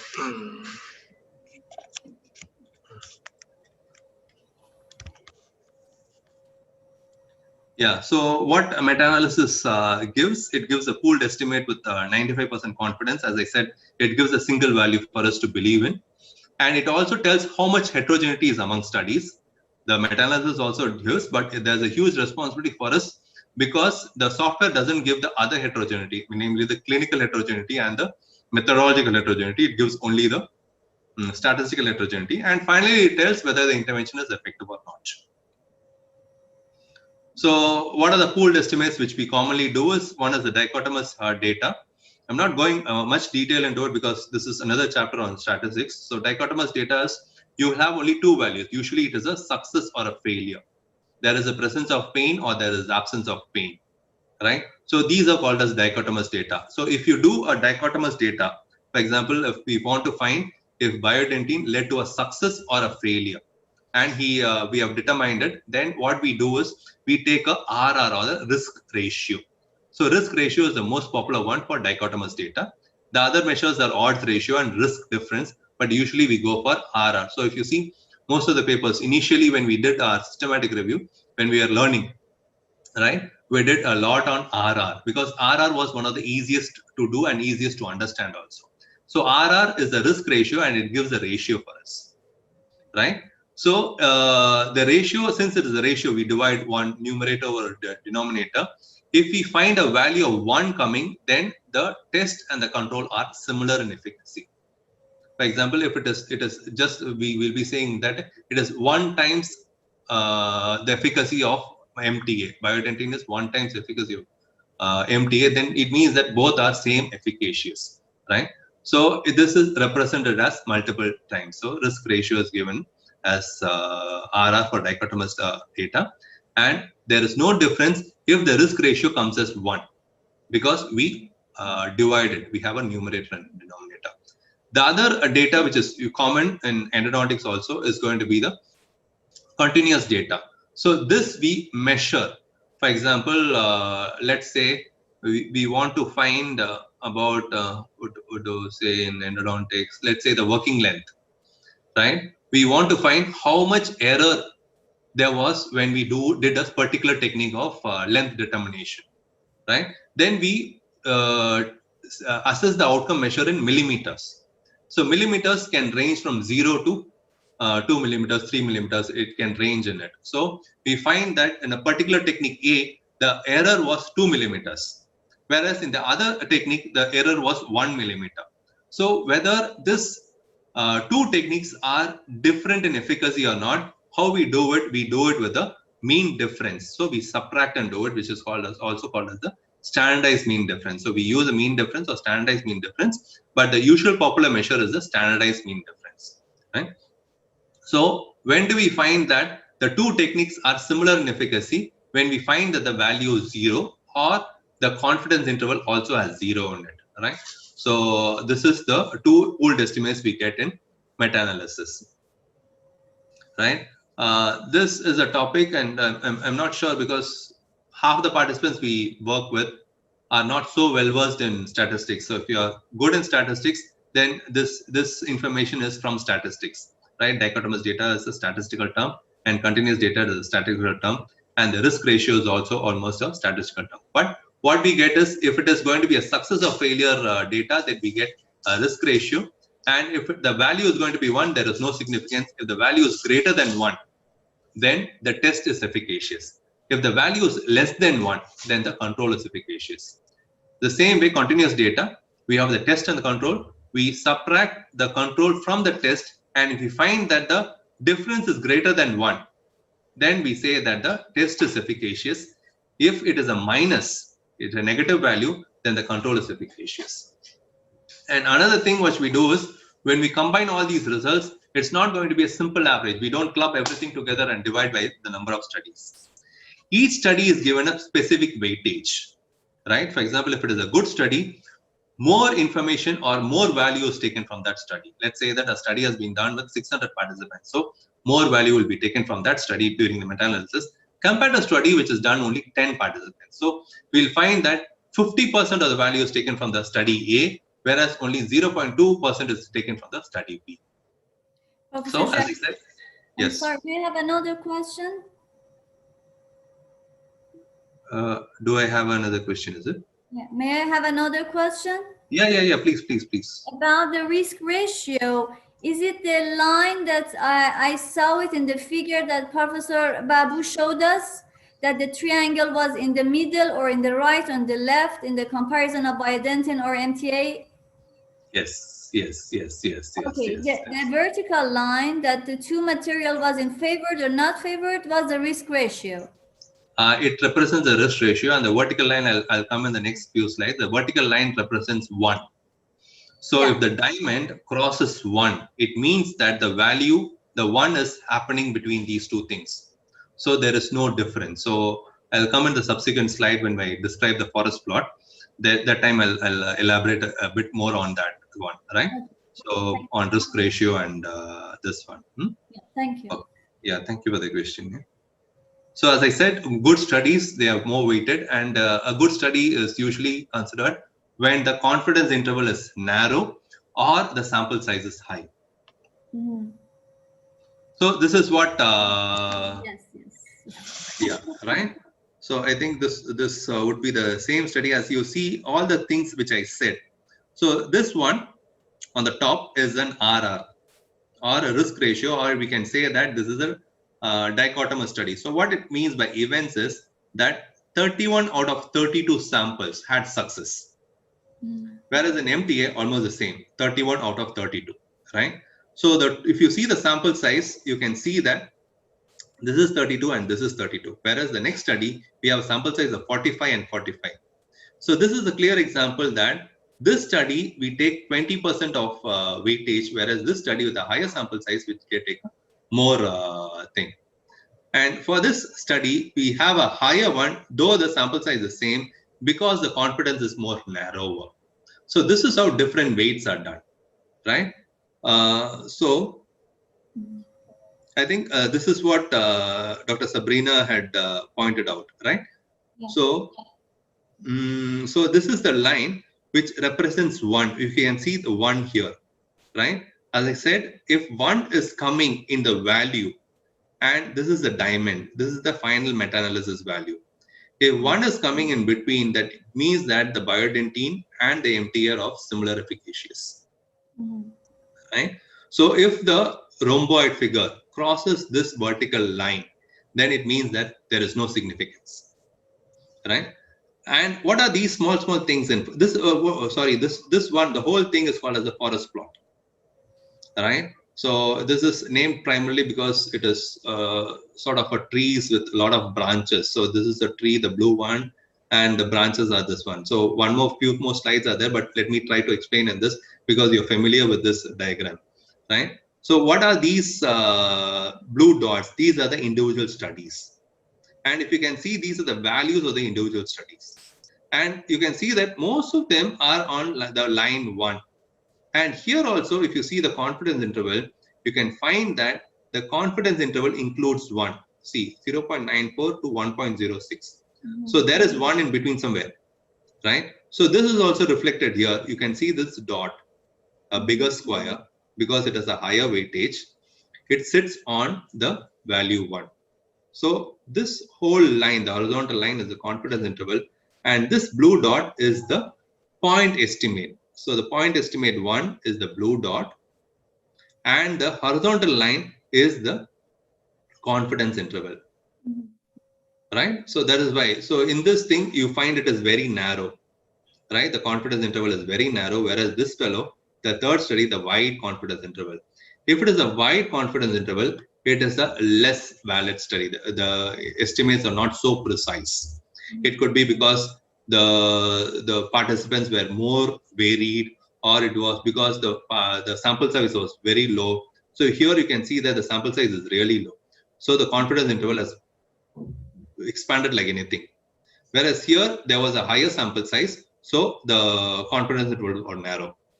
When we compare the Quadro study, the sample size are similar, but the weight is a bit different. It is because the confidence interval here is larger compared to this one. So this is how the meta-analysis decides how to do it, and this is represented as a forest plot. Professor Jacob, I have another question. Yes. How we can measure weight? That's what the software does all this for you, right? So what you will be doing is you'll be inputting this data alone, right? So the event and the total. The sample size will affect the weight as much as it is. Okay. Yeah, means that when you interpret it, right? When you interpret it, you have to interpret what is findings on your forest plot. It is not enough for us to say that this is the point estimate and there is no significance. You might also have to give inputs why this result came in. So for that, we need a lot of information. We get a lot of information from this, right?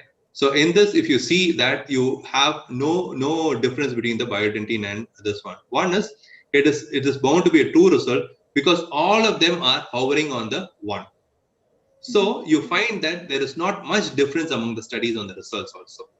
So this is another aspect of heterogeneity, right? You find that the studies are all coming to a same conclusion only, right? And if you see the heterogeneity, you will find that it is almost 0 because all studies are similar.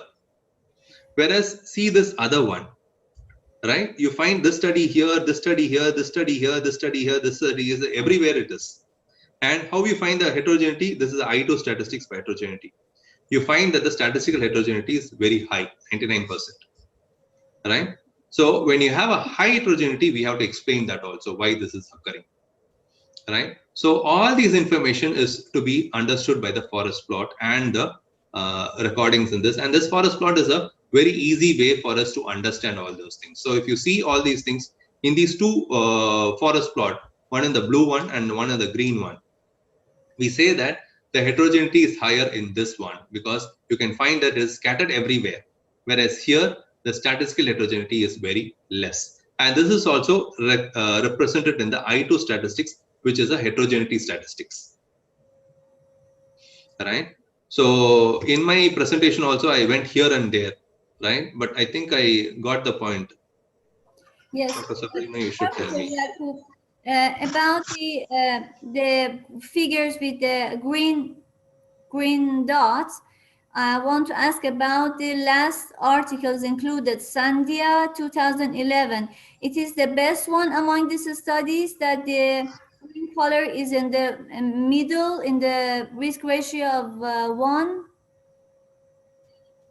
So one thing which I didn't tell you is this one is the mean difference. Yeah. The last study, the Sandhya in 2011 has been done. The middle part of the mid of this study is in this vertical line, that is risk ratio. It is the best study among these studies that has been included. No, you cannot say it is the best study. Let's see how much weight it was getting. Sandhya got 20.6%. Right? So Sandhya got 20.6%, but the result is on the right side towards doxycycline. It says that doxycycline is better. Yeah, that's right. Right? Whereas, see the Hulami study. Hulami study also has the same weightage, but the result is different. It says that there is no difference because 0 is coming in between. Yeah, that's right. Right? So we cannot say that Sandhya study is better than Hulami study because according to the software, it has taken equal weightage from both. Right? But the results are different. So what we say is the two studies are heterogeneous. They are not similar. So that is what we can say. So here, because of this Sandhya study, there is a high heterogeneity. And if you do a meta-analysis again by removing the study, right? If I remove the study and do a meta-analysis again, you'll find the heterogeneity drops significantly. Right? From 99%, it might even go to 30%, seeing my forest plot. Because all these three studies are almost similar compared to this study. Right?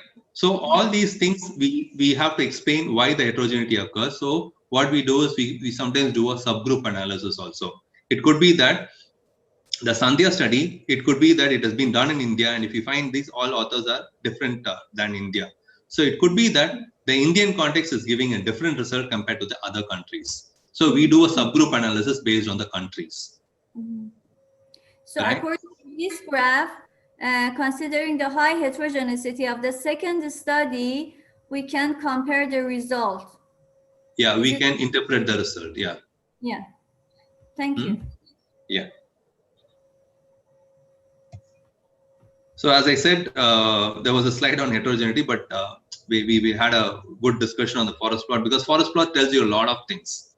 It tells you a lot of things, and it includes heterogeneity. As I said, heterogeneity is because studies are different. As I said, one happens in Tehran and one happens in New Delhi, and there are different population, different age population. Then we can find that it will have differences in heterogeneity. So heterogeneity can be clinical and methodological. As I said, clinical variation can occur, or it could be because the methods they adopted was a bit different, right? It can lead to heterogeneity. And the one which the software does is going to be the statistical heterogeneity, right?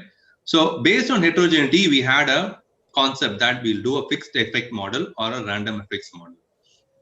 But now the concept is that for all meta-analysis which we do in healthcare or whatever it is, mostly we go for a random effect model. So random effect model is the Simonian-Layard method, right? So why we say that we have to recommend random effects model for all meta-analysis, because there is bound to be heterogeneity present when we combine a lot of studies, even though the software doesn't detect so.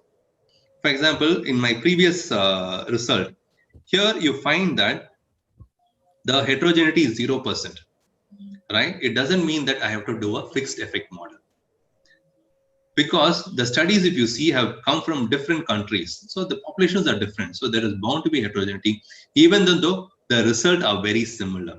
So it is not wise to use a fixed effect model. We have to use a random effects model. Very rarely we use a fixed effect model, right? So you can totally remove it from your vocabulary when you do a meta-analysis and go for random effects model.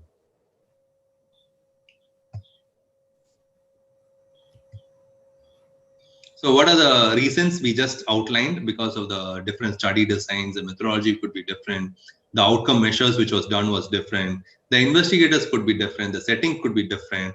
So all those things can lead to a heterogeneity.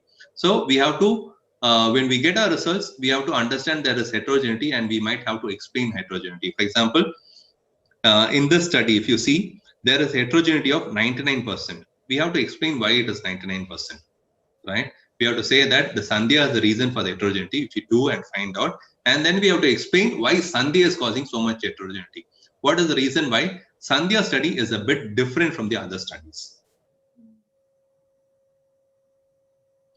So this is what the usual Cochrane recommendation is. It says that I2 statistics should be seen. It comes automatically when you do a Cochrane-Revman analysis. And if the heterogeneity, which is represented by the I2 statistics, you can see this I2 statistics here, right? If the I2 statistics is less than 40%, there is no heterogeneity. So your results are more reliable. If it is 30 to 60, it is moderate and it is okay. If it is more than 50 and up to 90%, it is substantial, and 75 to 100 is considerable, right? If you have a substantial and considerable, it overlaps. So again, as I said, it is going to be a reviewer's call to take if heterogeneity is present. If during review you find that there is a high heterogeneity when you did a review, and you do a meta-analysis and you find that the heterogeneity is just 30%, right? You need not say it is less, but you can say it is moderate, right? So this is why there is an overlap between these scores, and it is not very clear scores. Because as I said, a systematic review and meta-analysis has to be interpreted by the reviewers. It can't be taken up as its face value. It has to be interpreted and understood, and then only the recommendation should be given. It can't be said that my meta-analysis came as significant, so use bioidentity, right? Sometimes the studies you combine will be highly heterogeneous and still you got a significant result. But then it won't be wise for me to say that bioidentity use it. I have to recommend that there is a need for more studies so that I get a very homogeneous sort of results. Professor Jacob, may I have another question? Yes, please. So by this way, we should first have the forest plot. First, we should have forest plot, then we decide to do a meta-analysis or not. When you do a meta-analysis, the forest plot is generated. Okay, I got it. Yeah, so when you put the data, for example, the data extraction sheet I was seeing Babu showing. So when you take this data extraction sheet and put it in the meta-analysis software, like Revman is a free software, okay, right? So that is what I initially started with this. Usually in a workshop, we do a hands-on on the Revman, right? So the participants understand a bit more. Because meta-analysis for me initially when I tried to understand meta-analysis was really Greek and Latin. After I started exploring and understanding the papers, how they interpret the meta-analysis, then I understood, oh, there is a lot of information in the small forest plot. Like it gives a value, it gives a weight, what kind of studies are included, how much heterogeneity is there, whether the results are reliable or not. So much information gives in that small forest plot. So then I started understanding. So as I said, this can be taken as an introduction, right? And once you gain an interest into it, then you have to explore more into it. As I said, YouTube is also one of the best teachers for us. Thank you. Right? So as I said, these are the questions we consider. Was it really a good idea to combine the trials? Was there too much heterogeneity? Can I explain the heterogeneity? Can I do a subgroup analysis to explain the heterogeneity? So all those things should be answered. We cannot just ignore all these things. So if you find a high heterogeneity, the journal reviewer you send to a journal will bound to ask why there is high heterogeneity. You should have explained it in the paper already. So this is what the forest plot, but we had an opportunity to discuss the forest plot earlier. As I said, this vertical line, this horizontal line. So what is this forest plot? It is a graphical representation. It tries to combine, and as you said, with this one forest plot, we spent almost half an hour explaining a forest plot. So much information can be got from a forest plot. So this is how we break down the forest plot. There is an x-axis, there is a y-axis. The x-axis gives the estimate we get, right? The risk ratio or the mean difference. The y-axis tells whether there is significance or not, and this, if it is a dichotomous data, the 1 represents the y-axis, and if it is going to be continuous data, 0 represents the y-axis. And these are the individual studies we put in, right? These are the individual studies with their estimate. So you can see that it is on the left. So you can say that this point estimate is around 0.6 or 0.4, sorry. The point estimate is 0.4, and the confidence interval is going from, let's say, 0.2 to 1.2. So it goes to 1.2. So you can see that this study was a non-significant study, right? So this horizontal bar for this study is going to be the confidence interval, and this is the point estimate. Whereas see this study, you find that it is a very significant study, because this line, the confidence interval, 95% confidence interval, doesn't reach this y-axis. So I can say that this is a significant study. The result was very significant. And if you see this one, the values are, the confidence interval values are very wide, that it couldn't be captured within this. So that's why it comes as an arrow. So this is a typical representation of the forest plot. So what we have is, we have a study, or the study name, the author name, the year, and then we put the success, which is the small n, and the total sample size, the large n, for the treatment as well as the control. Then we have the forest plot. As I explained, these are the individual studies, and this is the overall estimate. And here comes the overall sample size for the test and the control. And finally, these are the estimates for the individual studies.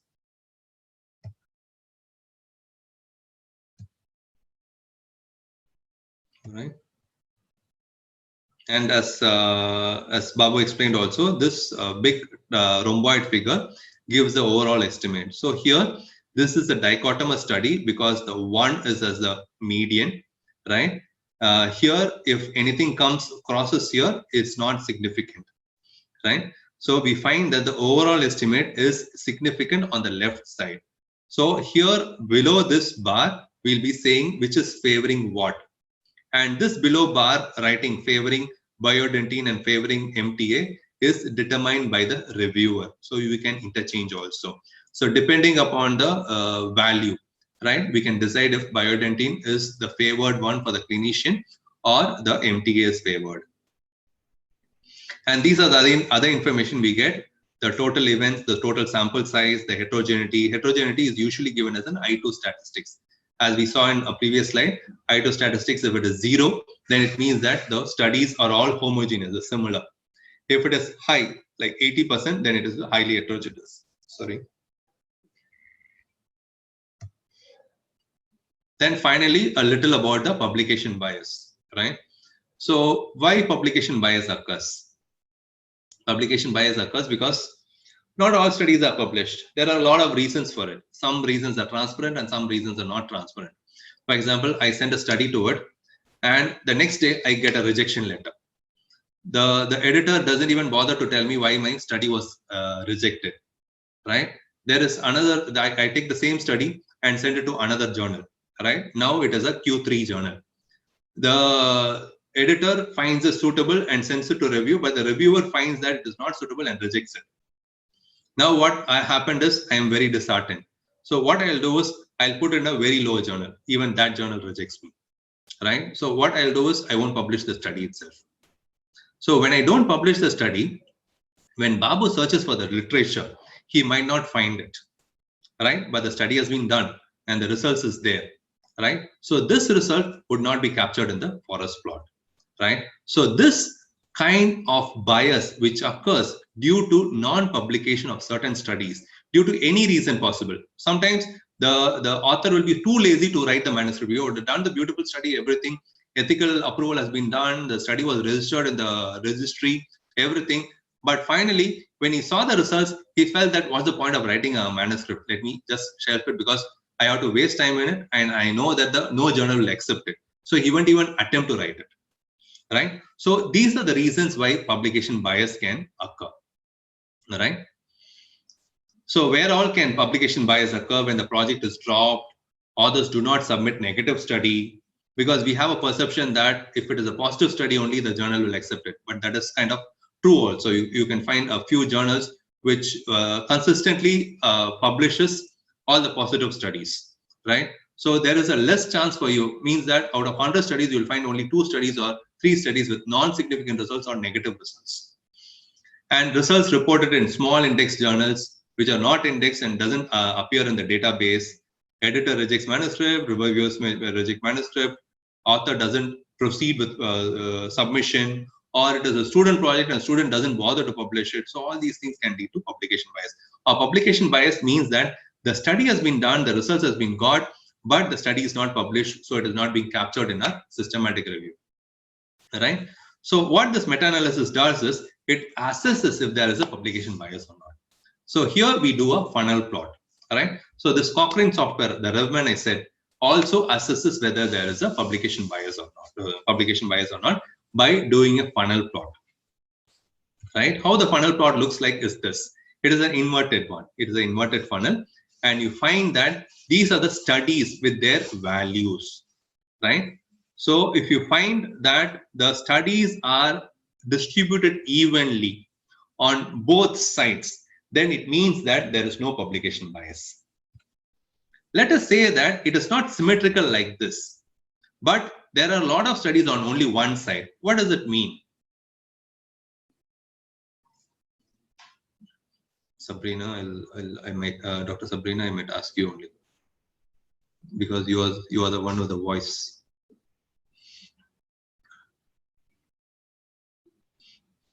Okay. So what this means, wherein you have a lot of dots on only one side and there is fewer dots in this side, it means that there are no studies in this area. Either the results are truly in this way, or the studies which got these results were not published plot. So when you get a funnel plot in this way, then we say that there is a publication bias. And there is another way to interpret this funnel plot also. All right. So here also you find that a lot of studies on the left side, but a fewer studies on the right side. But in this funnel plot, there is no publication bias. Why? Because on the top of the funnel, we have more robust studies with large sample size, and the bottom of the funnel, we have studies with fewer samples, right? So when we have a lot of studies with higher sample size or large sample size, the systematic review and the meta-analysis is already robust, and then we can declare that there is no publication bias. So we do publication bias assessment by 2 ways. One, to see if it is fairly distributed on both sides. If it is not, then we say there is a publication bias. And secondly, we find how many of the large studies are there. If there are a lot of large studies means large sample size studies, then there is very little chance of publication bias to occur. Publication bias means because of the publication bias, the error is happening on the results. So in this scenario, there is very less chance of error happening because of publication bias. So these are the final limitations of meta-analysis. One could be heterogeneity among studies, right? As I said, apples and oranges depends upon the research question whether you can combine or not. But if you combine apples and oranges, expect heterogeneity, right? If heterogeneity comes, you have to explain the heterogeneity also. But if there is a lot of heterogeneity and you think that it is not sensible to combine apples and oranges for the research question I have, then don't do a meta-analysis. Stop with the systematic review. And difficult to evaluate dose-response association, difficult to examine population subgroups, errors in original work cannot be checked, errors in data extraction, limited by the quality of studies, all are poor quality studies, no point in doing a meta-analysis. Or there is a lot of publication bias. So if you find that there is a certain bias of only one kind of result being published, there's no point of doing a meta-analysis. So this stops with meta-analysis. As I said, this was the following slides we had for Revman. So what I'll encourage is that you can visit certain YouTube videos right, on how to use Revment for meta-analysis, right? And then this Revment can be easily downloaded. It is free. You can download it and you can practice, right? So that ends my thing. Any questions?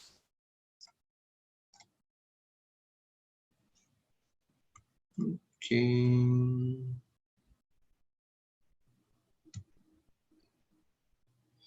Professor Kami, I think you're the only person left. Thank you very much. Thank you for your presentation.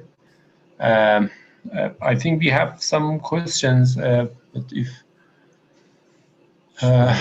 okay, so Dr.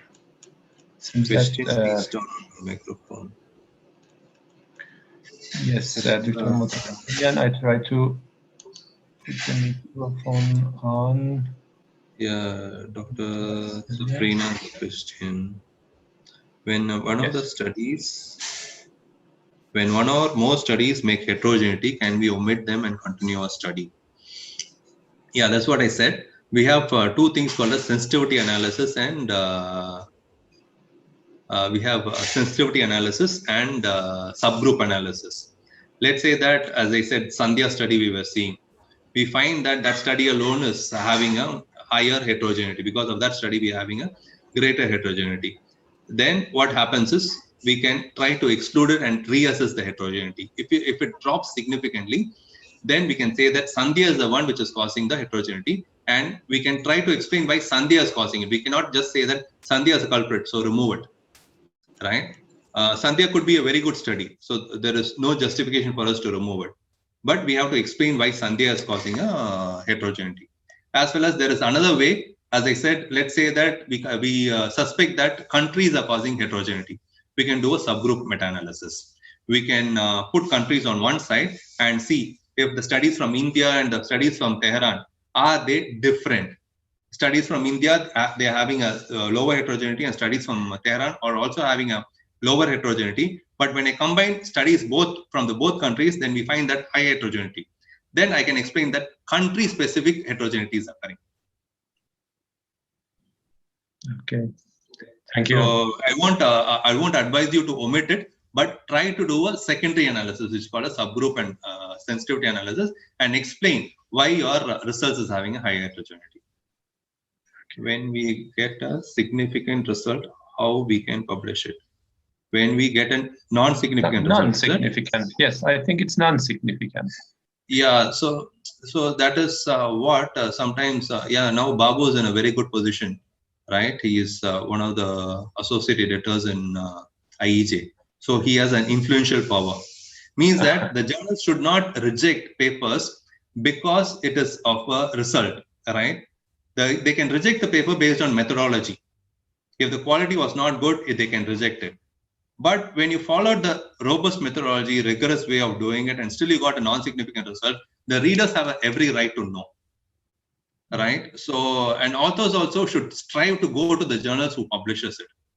So, if, for example, this is a definite problem. This is a definite problem because high-ranking journals get cited when they have a significant result, right? But there are some journals. One journal which you can openly quote is the Australian Dental Journal.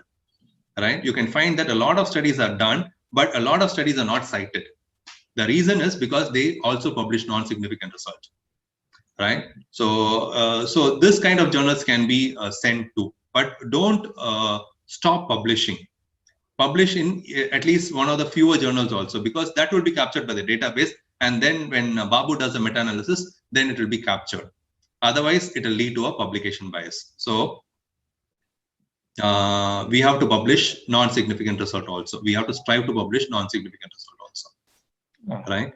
And as I said, there is a section of gray literature also. So you can publish a dissertation in the gray literature, right? So we might not get the high impact which we require for our career advancement, but at least we have the responsibility that I did a study and I want to publish it. So publication bias. What is publication bias? There are a lot of studies done, but only few got published, right? But there is information in all those studies. If I don't include all the studies which were published and non-published, I'll create a publication bias. Means that from the studies from which was published alone, I base my result, which is wrong. right? So that is one of the reasons why Babu highlighted that the gray literature also should be searched, right? Gray literature should be also be searched. So sometimes we go to the extent of asking the universities to open the repository so that we can find the studies which we can include, right? So when we find certain studies which were not published being not included in the review, and the results is based upon the selected published studies only, then there is a publication bias, right? It means that the results, final result is not so reliable and valid because a large chunk of non-published studies were not included in the review. So that is publication bias. And this is a sort of a way to find if we have publication bias or not, because usually when studies are done, we'll have a negative result as well as a positive result coming in. It is very unlikely that only positive results come throughout the topic, the full topic. It is very highly unlikely, right? So we find that there will be quite a balance of negative studies and positive studies, and this can be evaluated by publication bias, right? So this is publication bias.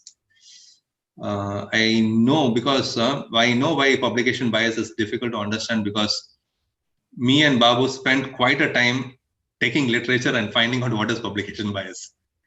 So what Babu and me complement each other is Babu asks very specific, intelligent questions, and he asked me to find all these things, and he don't leave me unless I can explain to him. So this is how we learn publication bias, and that is one of the reasons why I can understand. Sometimes it is very difficult to understand what is publication bias. Yeah, Dr. Farin sort of understood it, so thanks. Yes, okay, thank you. Thank you for your explanation and the answer to this question. Okay, so we are waiting if there is any other question. Yes, it seems that there is no other question. Thank you very much. Thank you. I think you nicely covered these some aspects of meta-analysis and also the biases and publication bias and heterogeneity.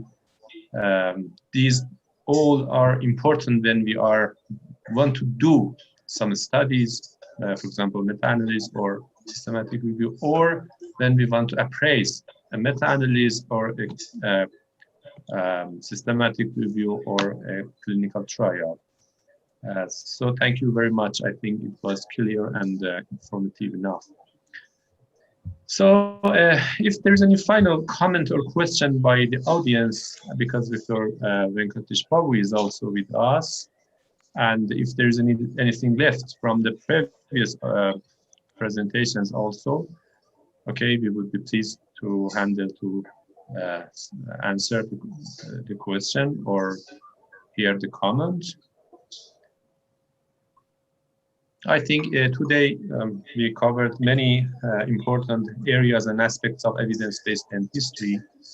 Things we learned today will help us a lot to better go through this evidence-based approach.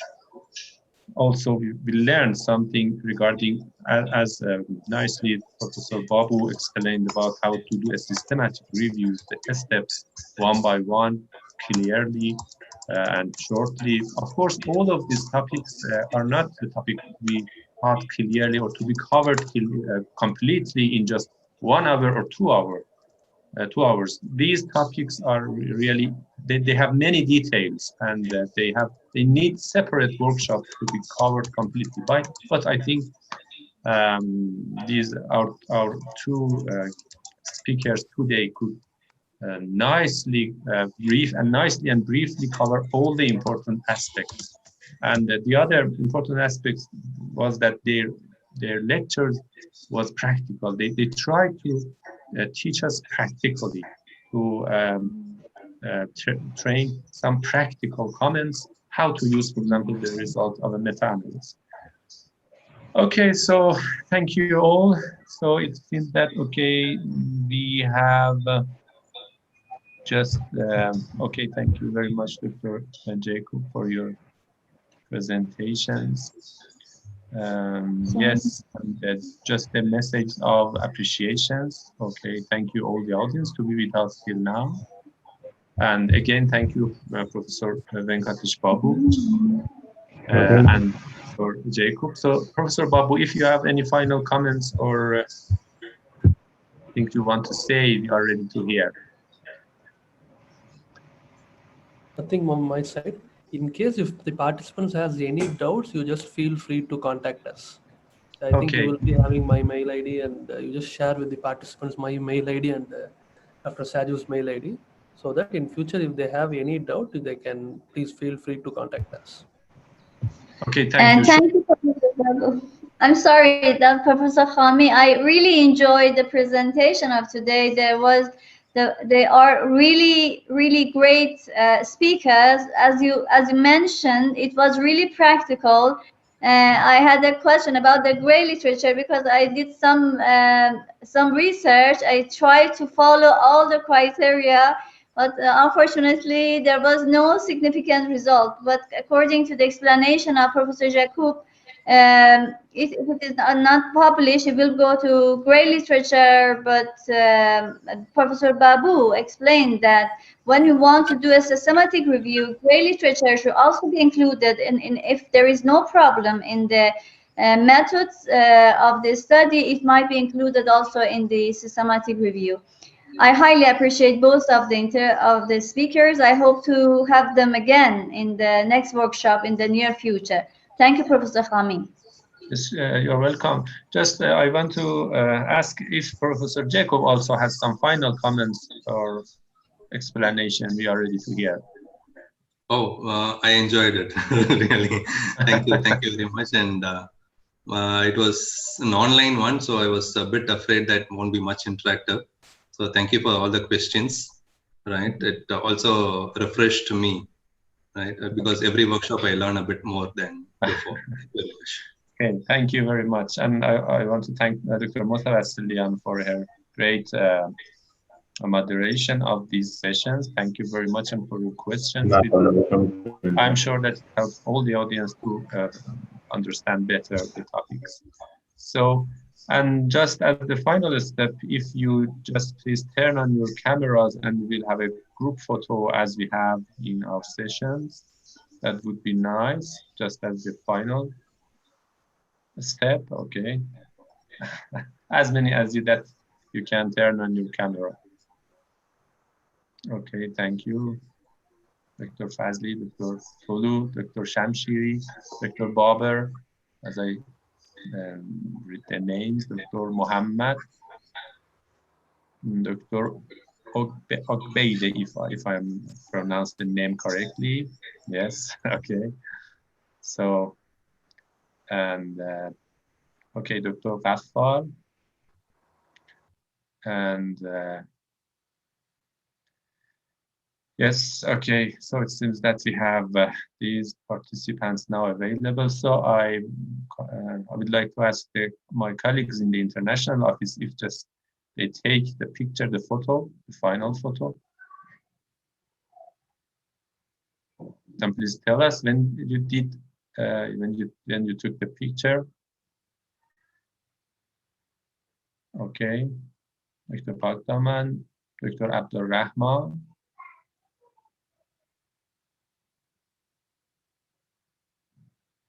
Okay, so